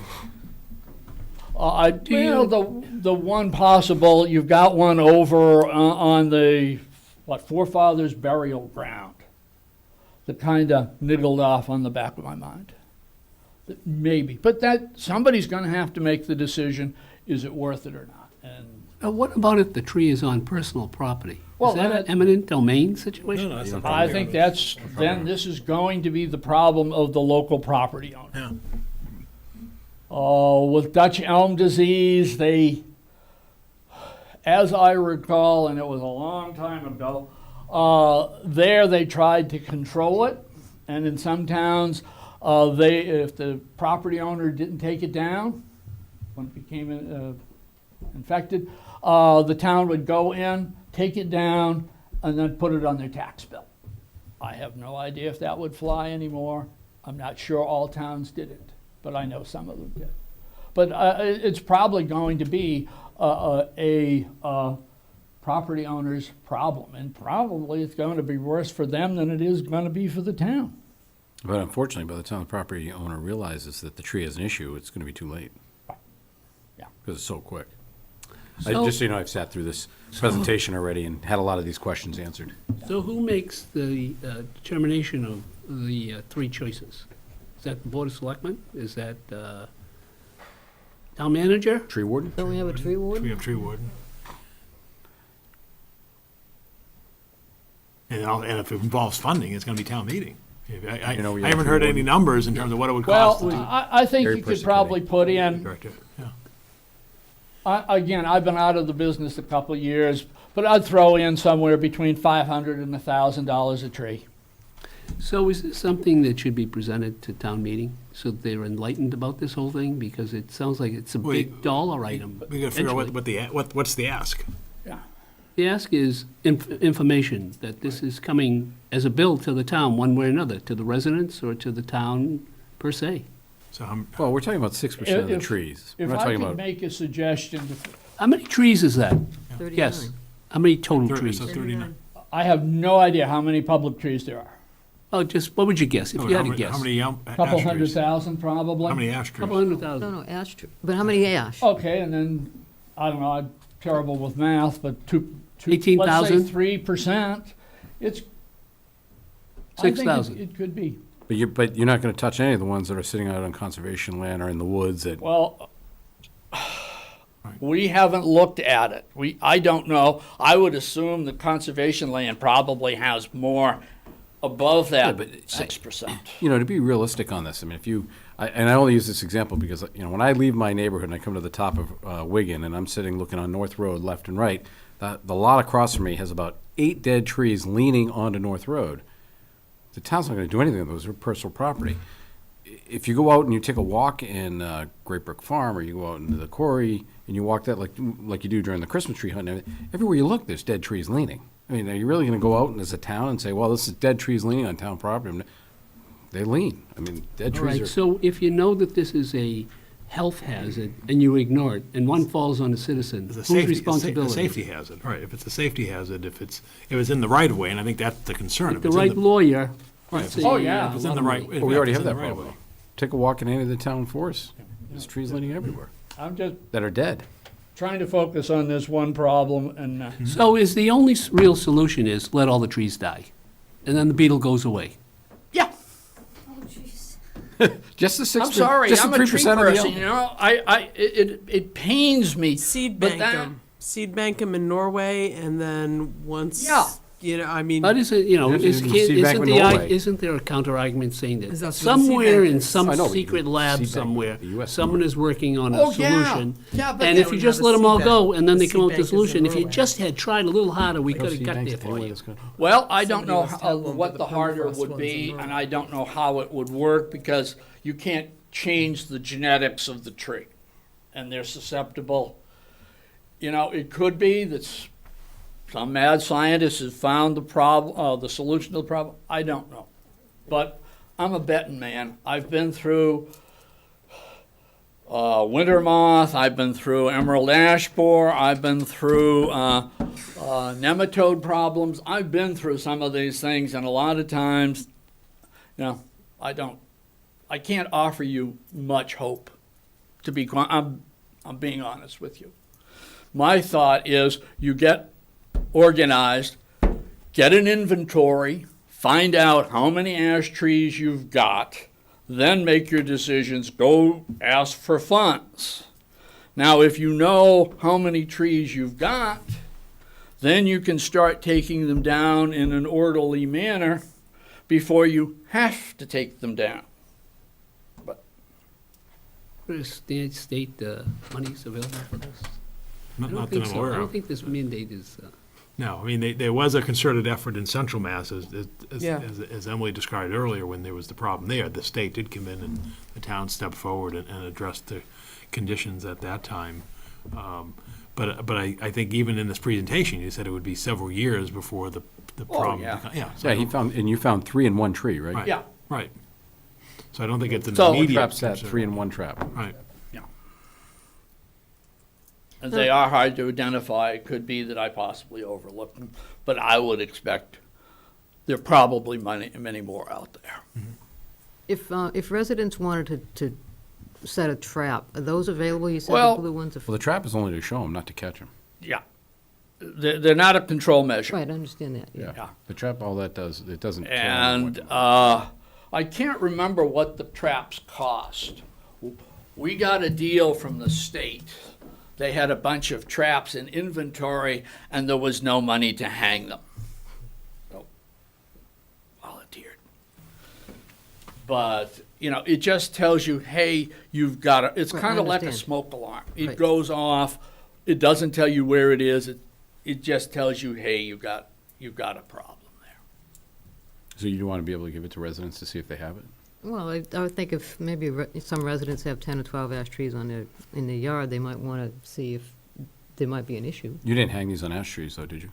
All ash trees. Oh, you hung these on an ash This tree. insect only attacks ash. Right, but I didn't know if you were hanging it on a tree, even though it smelled like a sick ash, if you were hanging on No, a we put it on, On a real ash tree. we put it on a real ash tree, which most of them weren't in real good condition anyways, and then we added the lure to it. For a private property owner, I would say go out and get a good ethical arborist to come in. First of all, is it an ash tree? If it isn't, you don't have a problem. If it is, then the property owner has to make a decision, how much is that tree worth? do you know if the tree stock itself, if the town were to take them all down, is it worth anything? The wood itself? I have a feel, what you're going to run into is it's kind of like out in Illinois. I lived out there for 20 years. I've got a lot of friends, and we talk shop, and they can't give the stuff away. Even You know, before it's infected? There's so many baseball bats you can make.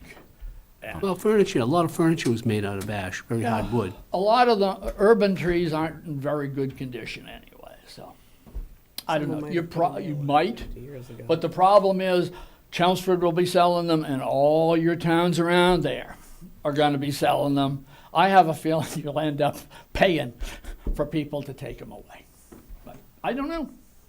I'm not a forester. Leave them on the side of the road, they'll be There burned. you go. Right. So anyway, Great to be a baseball, great time to be a baseball bat maker. Sounds like we should have I'm had not the quite town over with attorney my- hang in here. Shop classes free wood for shop furniture. Well, anyway. They gotta mill it. Going on, and the problem is a monoculture. And one of the, doing a little research on this, I ran into, I think it's St. Paul or Minneapolis out there. 65% of the public trees out there are ash trees. They wanted to green the cities. Let's plant something. So they went out and they overplanted ash trees. What percentage do we have maples? No, he's gonna go to it right now. That's the good one. This is where we're going with the whole This is what we're conversation. coming up with. This is the last part of the story here. These are the newly planted trees in town. And you can see way over on the left, and this is an old slide, by the way.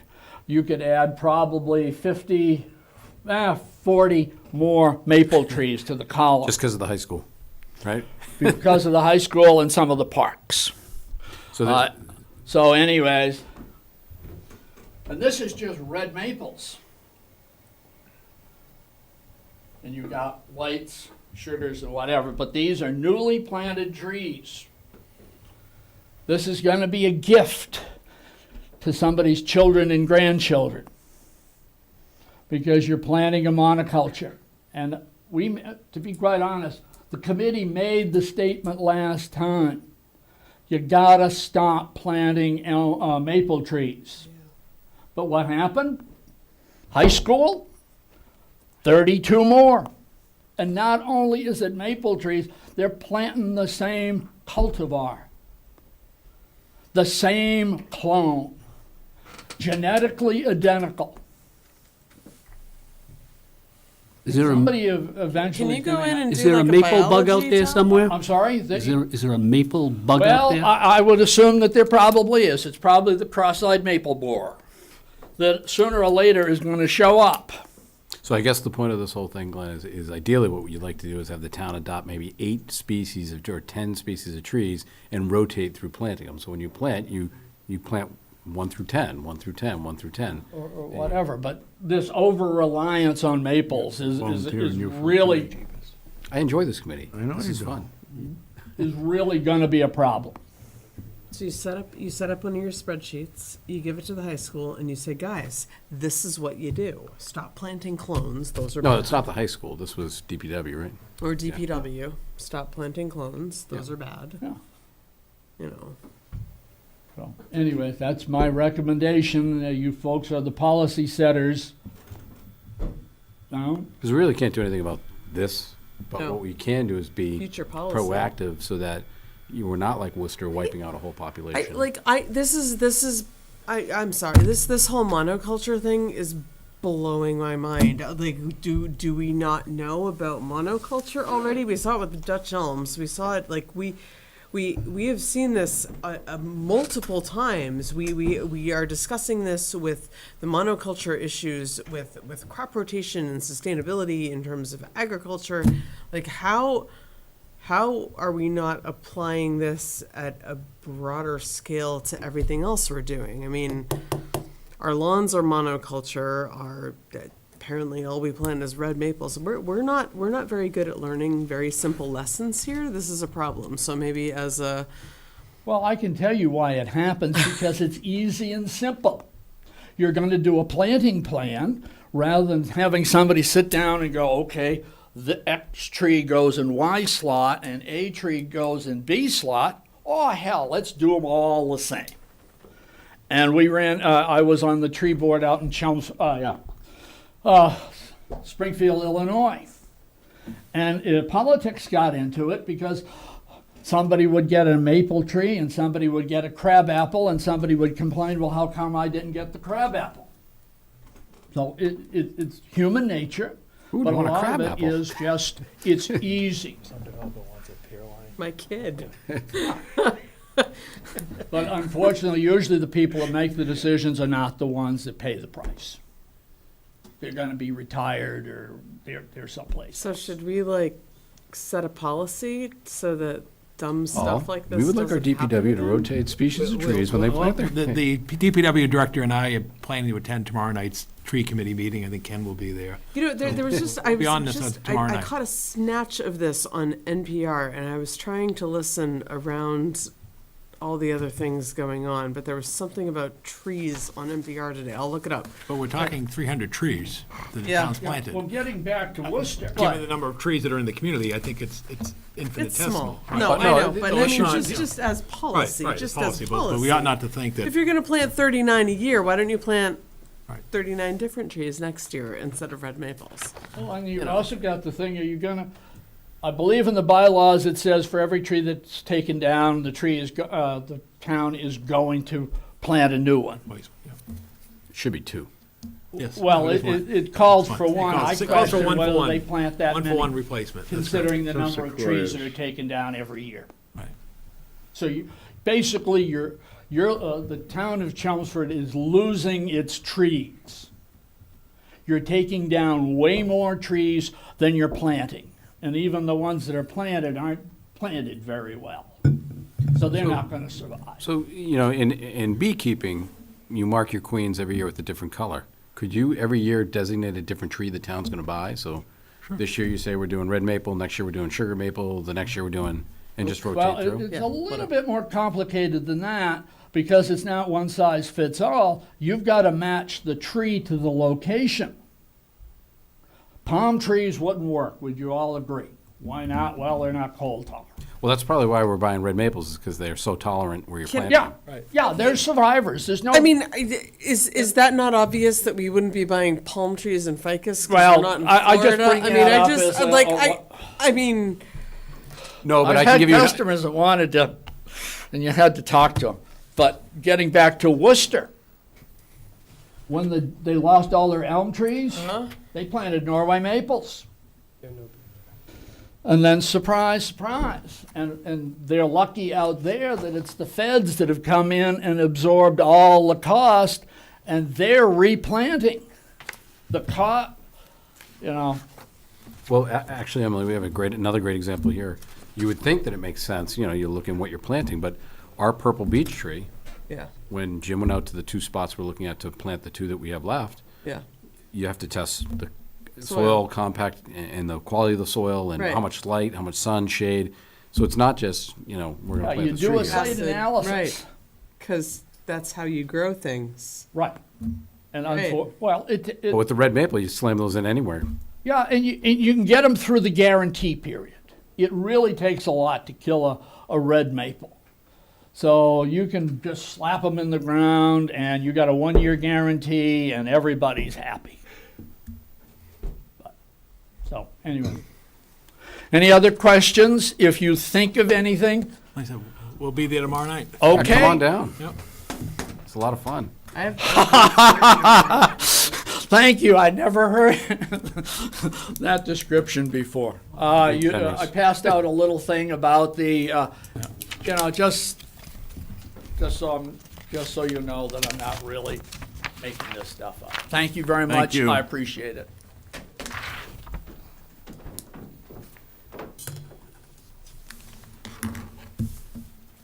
Oh, and for an update, the 2 purple beeches are in his backyard. Yeah. He has deer that come visit them. The purple beech is doing well? Yes.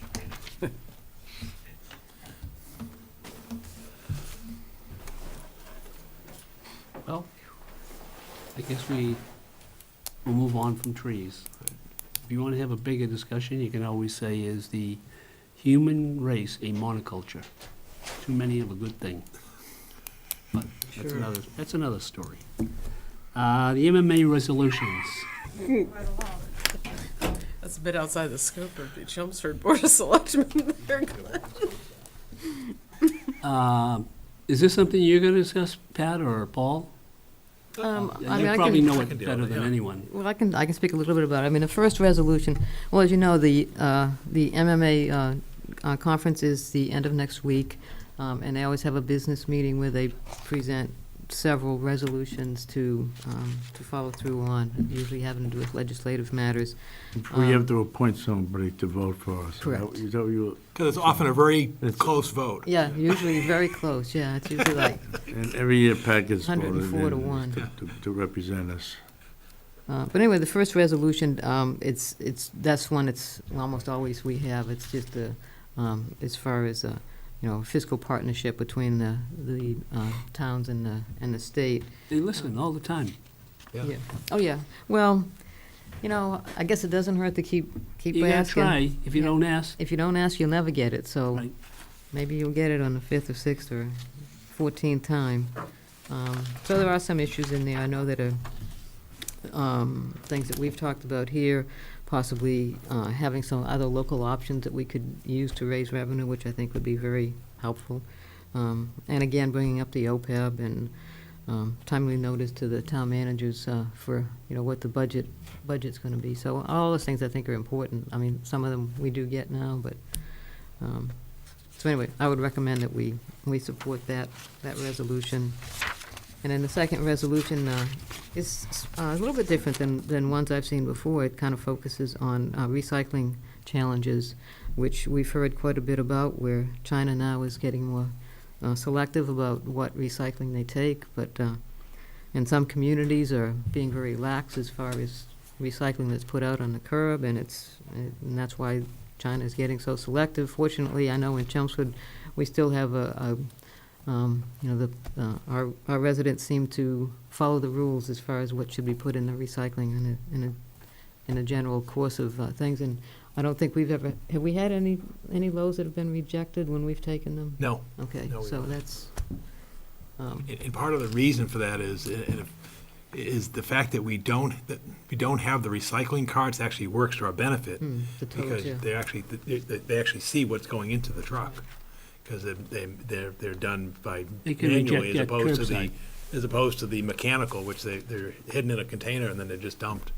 And so that's why we believe that's why our recycling quality is better than many other communities. And for anybody listening, plastic bags and styrofoam do not go in recycling. That's correct.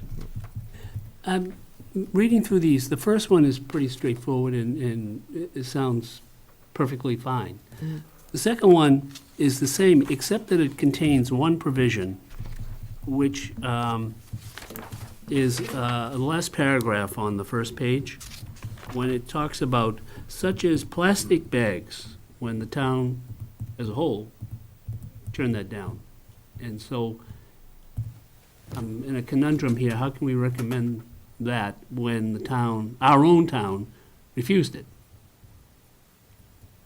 Well, we still can recycle plastic bags, not in our town recycling. Staples. Hmm? You go to Staples Go everywhere. to Staples or the grocery stores, Market Basket, Stop and Shop. And in fact, several of us had a tour of the WNA facility down on Alpha Road, and that's one of the things that they're really focusing on. I mean, they actually didn't want us to be in plastic bags because that's a big part of their business. They're the ones that collect the boxes that you see at the grocery stores and at Staples, and they reuse that material in their production. Well, the tenant says limiting or ending the use. Mm-hmm. I understand. We're not limiting and we're not ending the use in this town. And so that's why I feel it's a conundrum. I mean, I support it, and I had hoped the town would have supported it, but the town chose not to at town meeting. Well, I guess it depends how you say limiting. I mean, I don't get plastic bags now when I go to the grocery store. I bring my own bags. So it doesn't have to be a townwide initiative. It could be a personal, individual initiative, I think, that they could be promoting too. I guess that's how I would, try to justify it. And again, I think the hope was that in this resolution says state and local policy should support local efforts to reduce the waste stream by limiting or ending the use of hard-to-manage products, materials such as plastic bags, single-use. And I think that was some of the hope by some, is they thought the legislature would step forward and do it. Do it globally. So I don't think voting for that global thing, and I think that's what's being proposed in New Hampshire. Right. According to the Globe this past weekend, is an effort by the Democratic leadership in the New Hampshire House to do a statewide plastic ban in New Hampshire. Lowell just implemented theirs. In Westford. Yeah, in Westford. In Boston. In Boston, yeah. But not Chelmsford. not Chelmsford. But I am amazed, I mean, just as, how many, we talk about plastic bag, everybody thinks grocery bags. I mean, if you sit there and you count your newspaper bag, plastic bags that maybe your bread came in, there's a ton of plastic bags that are making their way back into trash. Bonkers. And I did, out this weekend walking, whoever said it, I think at town meeting, that plastic bags aren't in the trees. They're everywhere. They're everywhere. They're in the hedges, they're on the side of the road, How would you like to get your bread without a plastic bag? I bake Like my in own. Europe, I'll take wood, I'll take paper. Yeah, paper. I bake my own Bristol will do. most of the They time. used to. Wonder Bread in the paper bag. It They should used to. last a Well, long, don't eat Wonder long Bread. time. Well, Sitting on Wonder the Bread will shelf. last a long time no matter what. Because you can't freeze it.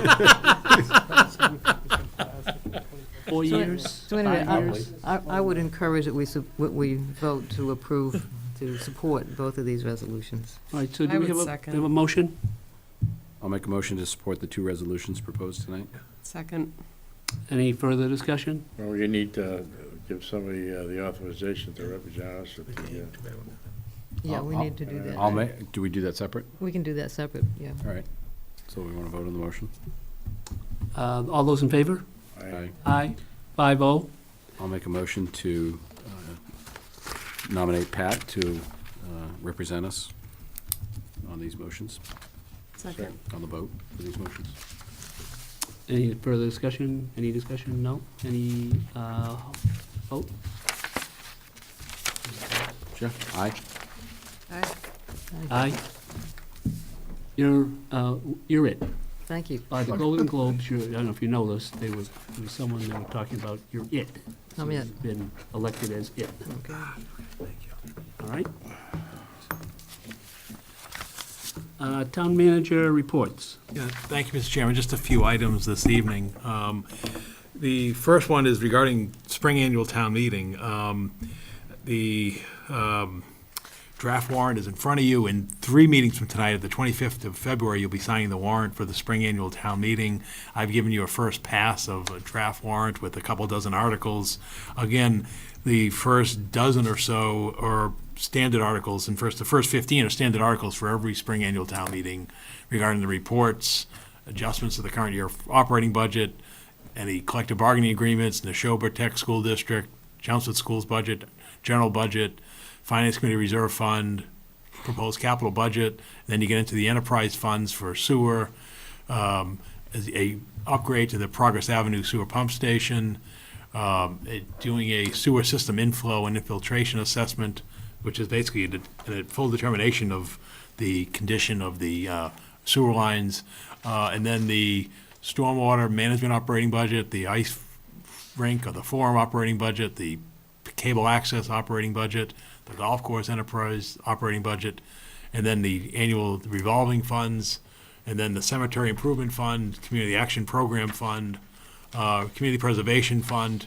So basically, you see the first 20 or so articles are pretty standard to every spring town meeting. What will be filled in over the next 3 meetings, over the next 6 weeks or so, will be the community preservation articles. They're scheduled to meet the third Wednesday, so they'll be meeting on the 16th, a week from this Wednesday, doing their first pass, and they may have a couple of articles going to town meeting in terms of funding for support of capital projects, such as trail improvements and such. So again, we'll await their actions over their meeting a week from Wednesday and perhaps their February meeting. And then there's zoning bylaws, and tomorrow, Wednesday evening, the planning board will be meeting. There is a proposal, we know, and I've seen the agenda, to discuss drive-through restaurants, the casual drive-through, and I think that's, you sort of heard it mentioned earlier this evening when the fellow was here from Bertucci's, the increasing popularity and market for this casual drive-through. And so basically, we're not talking the fast food like the McDonald's or the, Burger King or traditional, Pressed. baby boomer fast food. We're talking more of the casual fast, like the Bertucci's and that type of genre. And in fact, again, there's the information that'll be discussed tomorrow night. It's been discussed at the Economic Development Commission that the market is seeking casual fast. So in other words, you're not talking a standalone building. What you're talking is a plaza or commercial mixed building where an end unit has a drive-through at the end, but it's casual. So that'll be discussed. There's depending upon what happens with the special town meeting on the domestic animals / chickens, that may be on the warrant, depending on the outcome of the vote in February. We also, by virtue of the other item, we did receive 2 petition articles for the spring annual town meeting on either side of the domestic, accessory animals argument. One would basically remove the restrictions, which is sort of what's taking place at the spring special town meeting at the beginning of February. The other would enhance the requirements, keep the 40,000 and actually enhance the setbacks and so forth. So again, what would likely happen is if the town meeting were to act in February, depending on that outcome, we may contact the petitioners and say, do you wish to still go forward with your request? Because you're basically going to have a very similar voting body. So that's in mind. Also, as we saw with this evening with the planning board here, with Mike Raisbeck raised it, as well as Michael Walsh, the Groton Road Route 40 zoning special committee, they're meeting, I think, tomorrow night as well, and then they're hoping to finish their recommendations to the planning board by the end of this month, which may allow action at the spring annual town meeting. And then we traditionally end with any street acceptances, and so we'll be looking for DPW for that. So again, where the plan goes from here is I'll continue to bring you updated drafts of the spring annual town meeting warrant. If the board has any suggestions in terms of order or additional articles or what have you, just let me know over the, at our upcoming meetings. And so the goal again would be when you sit here on the 25th of February, 3 regular meetings from now, you will sign the warrant because again, you've got the requirement in terms of notification and process for the April 2nd town election. So that's what I have at this point for a draft spring annual town meeting warrant. So as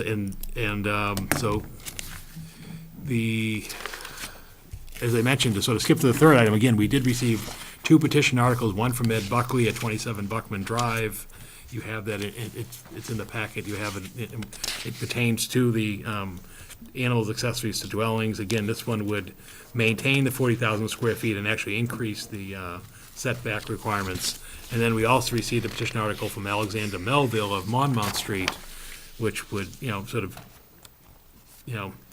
go the other way and sort of, remove that provision from the accessory bylaw. So again, these have been certified by the town clerk's office, and so they will appear on your next drafts. And again, if the petitioner wishes to keep them there, we'll keep them there. But I think, in light of the special town meeting, we'll follow up with them and say, what do you wish to do? Sounds like you're forward. saying that this issue is going to be the 6 candy bar issue Yeah, exactly. Someone's got to deal with it. So. at town meeting. Yeah, so that's that, and then the other item I have is we did receive on December 20th, the correspondence dated December 20th, from the Massachusetts Department of Housing and Community Development, the Certificate of Municipal Compliance for housing production, which is basically our subsidized housing inventory. So right now, we have a certification through October 22nd of 2019, and it could possibly be extended depending upon additional permits being issued. So right now, we're in what they'd call safe harbor, to October 22nd of this year. Right now, they have our subsidized housing inventory at 10.5%. And so that's based on the 2010 census as it stands today. So right now, the year-round housing units in 2010 census was 13,741. We right now in our subsidized housing inventory determined by the state have 1,443. So that's the 10.5%. So again, that will continually be updated. And obviously, the big change is going to be in 3 years is once they get the new 2020 census, that housing inventory obviously will increase, and then we'll see where we stand. And obviously what's been a drawback in the more recent months has been the conversion from what we believe were all rental projects to condo projects. And so and what that does is that reduces your subsidized inventory because the state, remember, counts all the inventory on rental projects. So when the Gorham Street, so right now you still see some of those on that list. So anyway, that's where things stand at this point. Where do things stand with the proposed development over by UPS? No action.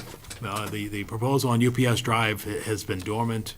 We've not received any, and we have had some outreach there, but right now, it's just not moving forward.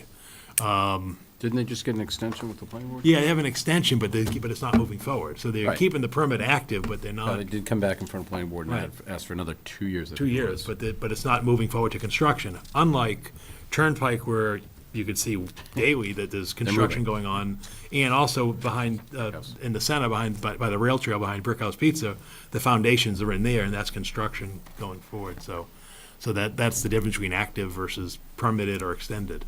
And then obviously the one at Hunt Road in Littleton, that's, there's no permits been pulled yet for that project. So we're keeping our eye on the activity. And then the last thing I'll mention, and Mike reminded me, and I apologize for neglecting to mention on the agenda, but since the board's last meeting, we did close on the 101 Mill Road property at the proposal that the board accepted. And so that property was conveyed prior to Christmas, and Mike dropped the key off, and at this point, I understand there's permitted construction activity already taking place at the site. So I, thank Michael and everybody for all their efforts to bring that to a satisfactory outcome. I don't know if there's any, that's all I have for, or do I have anything else? Oh, I have appointments, but that's all I have under my report for this evening. And then, for appointments, I'm seeking the 2 appointments. One is the confirmation of the appointment of Charles Fiddler for an unexpired 3-year term on the Military Community Covenant for a term ending June 30th, 2019. And then I'm also seeking the appointments for the Holiday Decorating Committee. Even though we're just leaving the committee, those committees end on the calendar year. And so we'd ask for your approval of the Holiday Decorating Committee as proposed. We've got a member here this evening, Vivian Merrill, her husband Eric, John Fiora, Colleen Stansfield, Allison Ludwig, Sharon Smith, and Charlie Smith. So I seek your reappointments for these individuals. And again, if any others wish to join, they're certainly welcome for a term ending December 31st, 2019. So I'll make a motion to approve the appointment for Charles Fiddler to an unexpired 3-year term ending June 30th, 2019. Second? Any discussion? All those in favor? Aye. I'll make a motion to approve the 7 listed individuals to the Holiday Decorating Committee to a 1-year term expiring 12/31/2019. A second? Any discussion? All those in favor? Aye. Aye. Unanimous? And then your next item on your agenda are deputy constable reappointments. And these appointments, the appointments expire at the calendar year. This would bring you to the April town election, which is when the term of the elected constable expires. And so what will happen at that point is we come in after the April town election with the conversion of that by the charter change to an appointed position. Then the police chief will work with the constable and bring you the list going forward at that time. So I think you'll see many of the same names.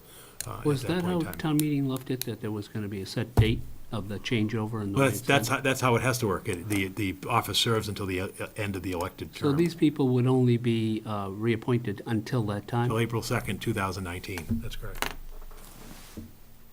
I'll make a motion to approve the deputy constable reappointments expiring April 2nd, 2019. A second? Any discussion? All those in favor? Aye. Unanimous? Vote first. We have some meeting minutes from the BOS regular session meetings of 9/24/18. Any discussion concerning those minutes?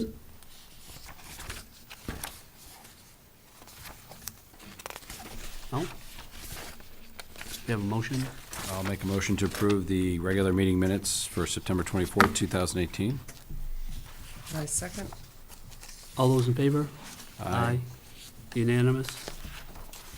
We have the BOS regular session meetings of 10/1/18. Anyone comment on those? I'll All make those a in- motion to approve the regular meeting minutes from the October 1, 2018 meeting. I second? All those in favor? Aye. And we have the executive session minutes from 12/10/18. Anyone have any discussion concerning those?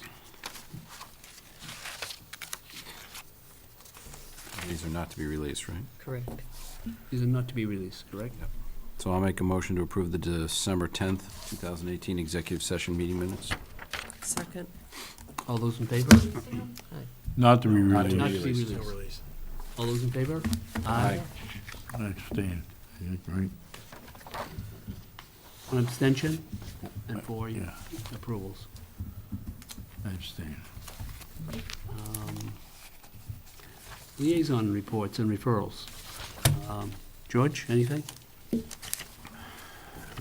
I noticed some things that Mike is working on, and, I hope he can step up working with the truck traffic on Main Street, and also, I know like tonight, that the trash wasn't picked up until when I came at, for my meeting. Yep.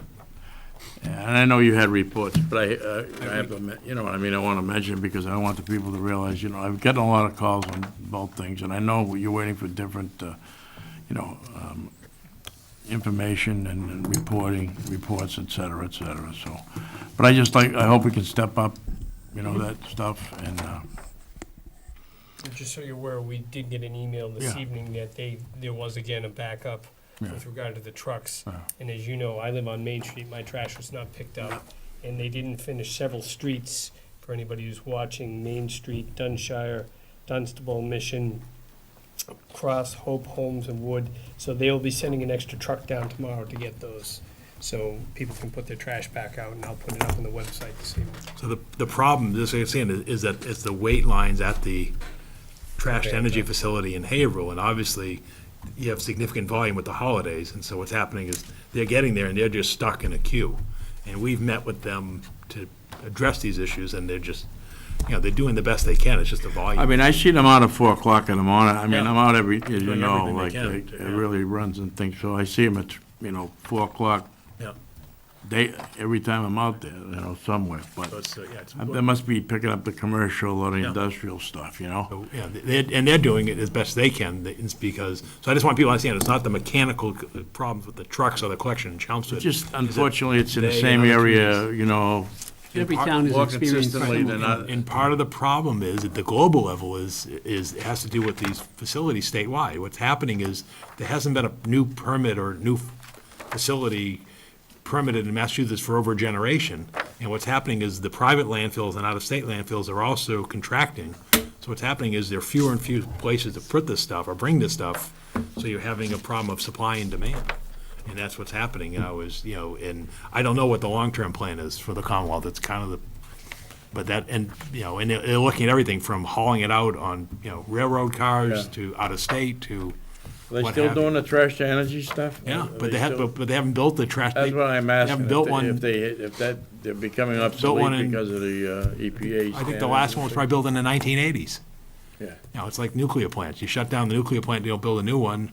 What do you replace that capacity with? And that's what's happening, is you got landfills closing, or these facilities going down from routine maintenance or bulk periods, and it's not just in-state, it's out-of-state. They're not building them in Maine, they're not building them in New Hampshire either, and so the problem becomes, it's becoming a supply and demand problem. And then as we all know, the problems with the recycling markets are also to the point where towns are basically bringing their recyclables to these burn facilities because it's cheaper than to recycle them in today's market. So all these things are converging. And again, it's a statewide issue or regional issue, not a town issue, but we bear the bulk of it. Yeah. Thank you, that's it. I just wanted to make sure, mention. We'll have on the agenda, the next meeting will be the topic of the Okay. truck traffic and exclusions up in North Chelmsford.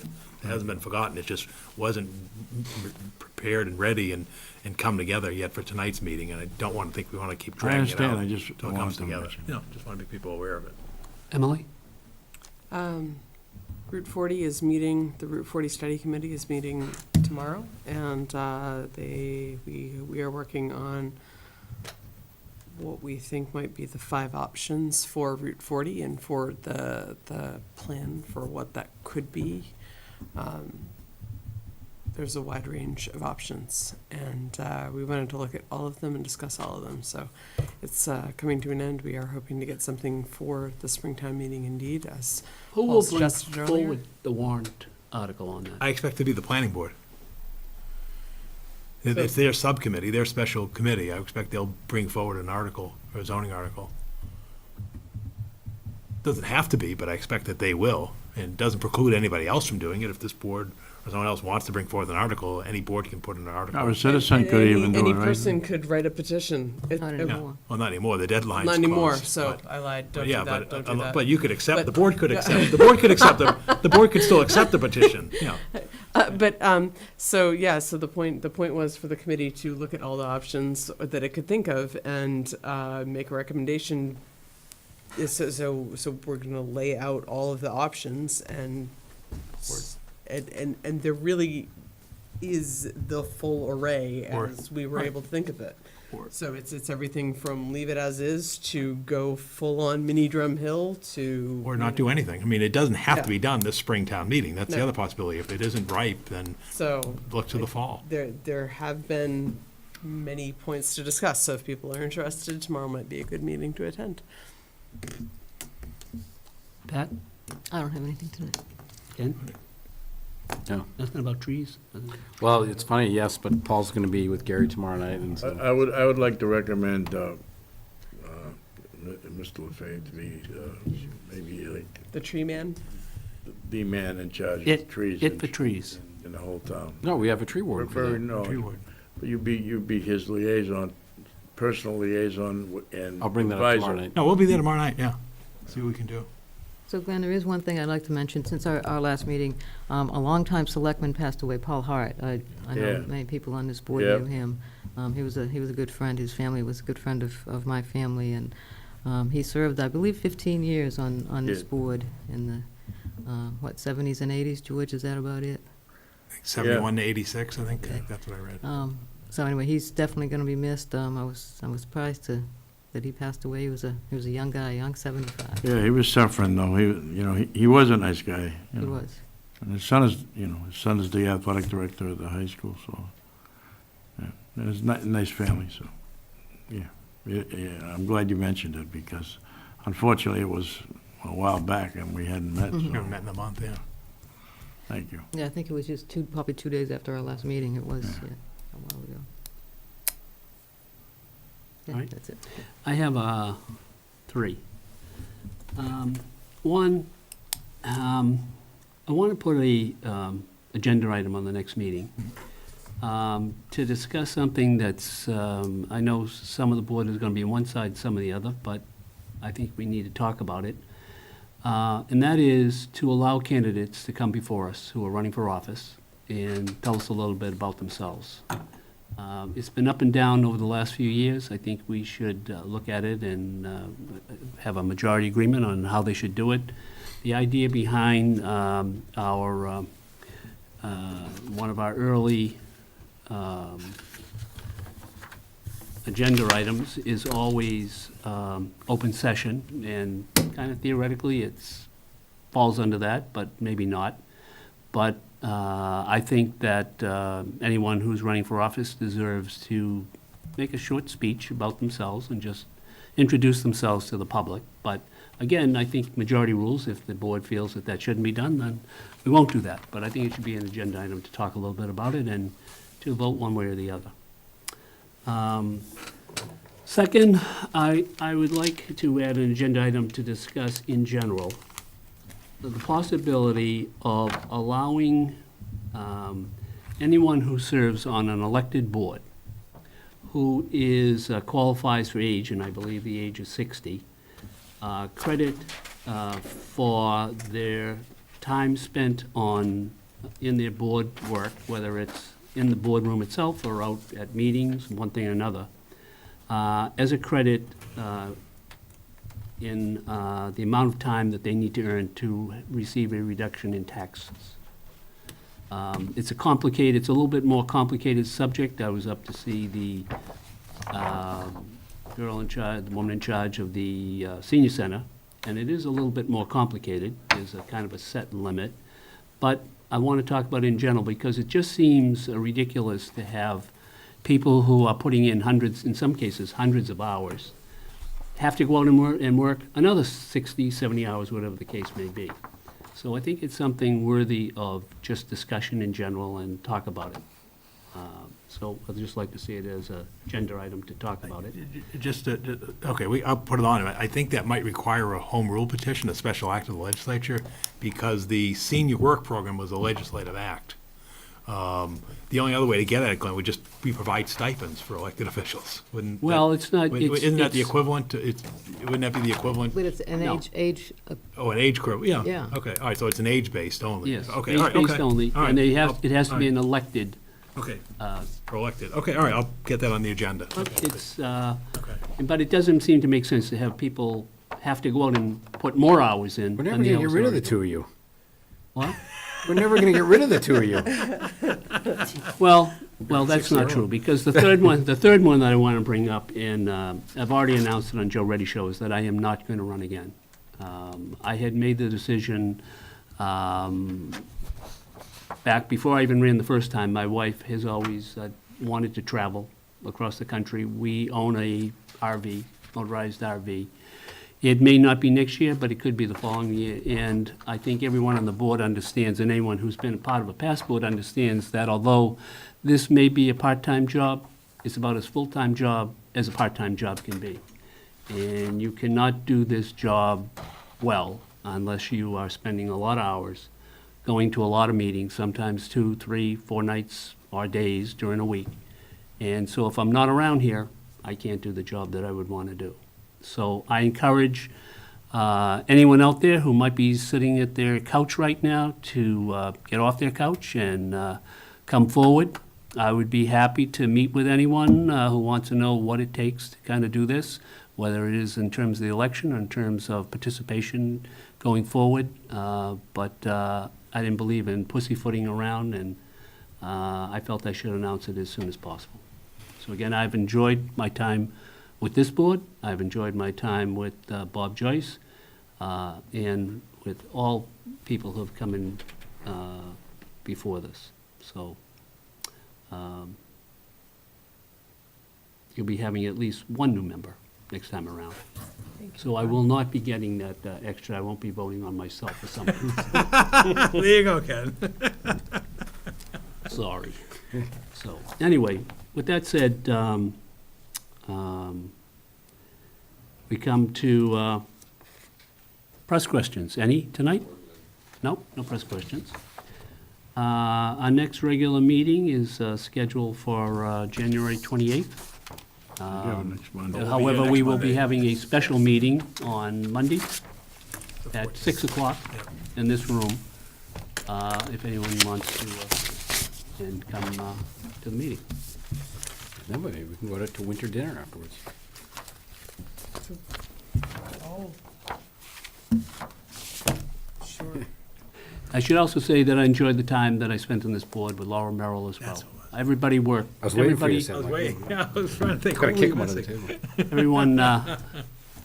Everyone, and one of the advantages of working on this board is that you get to meet a lot of great people, a lot of hardworking volunteers who try to do things right. Not always get the congratulations for doing it right, but try to do it anyway. So, again, thank you. Do you have a motion? Make a motion to adjourn? Second. All those in favor? Aye. Unanimous.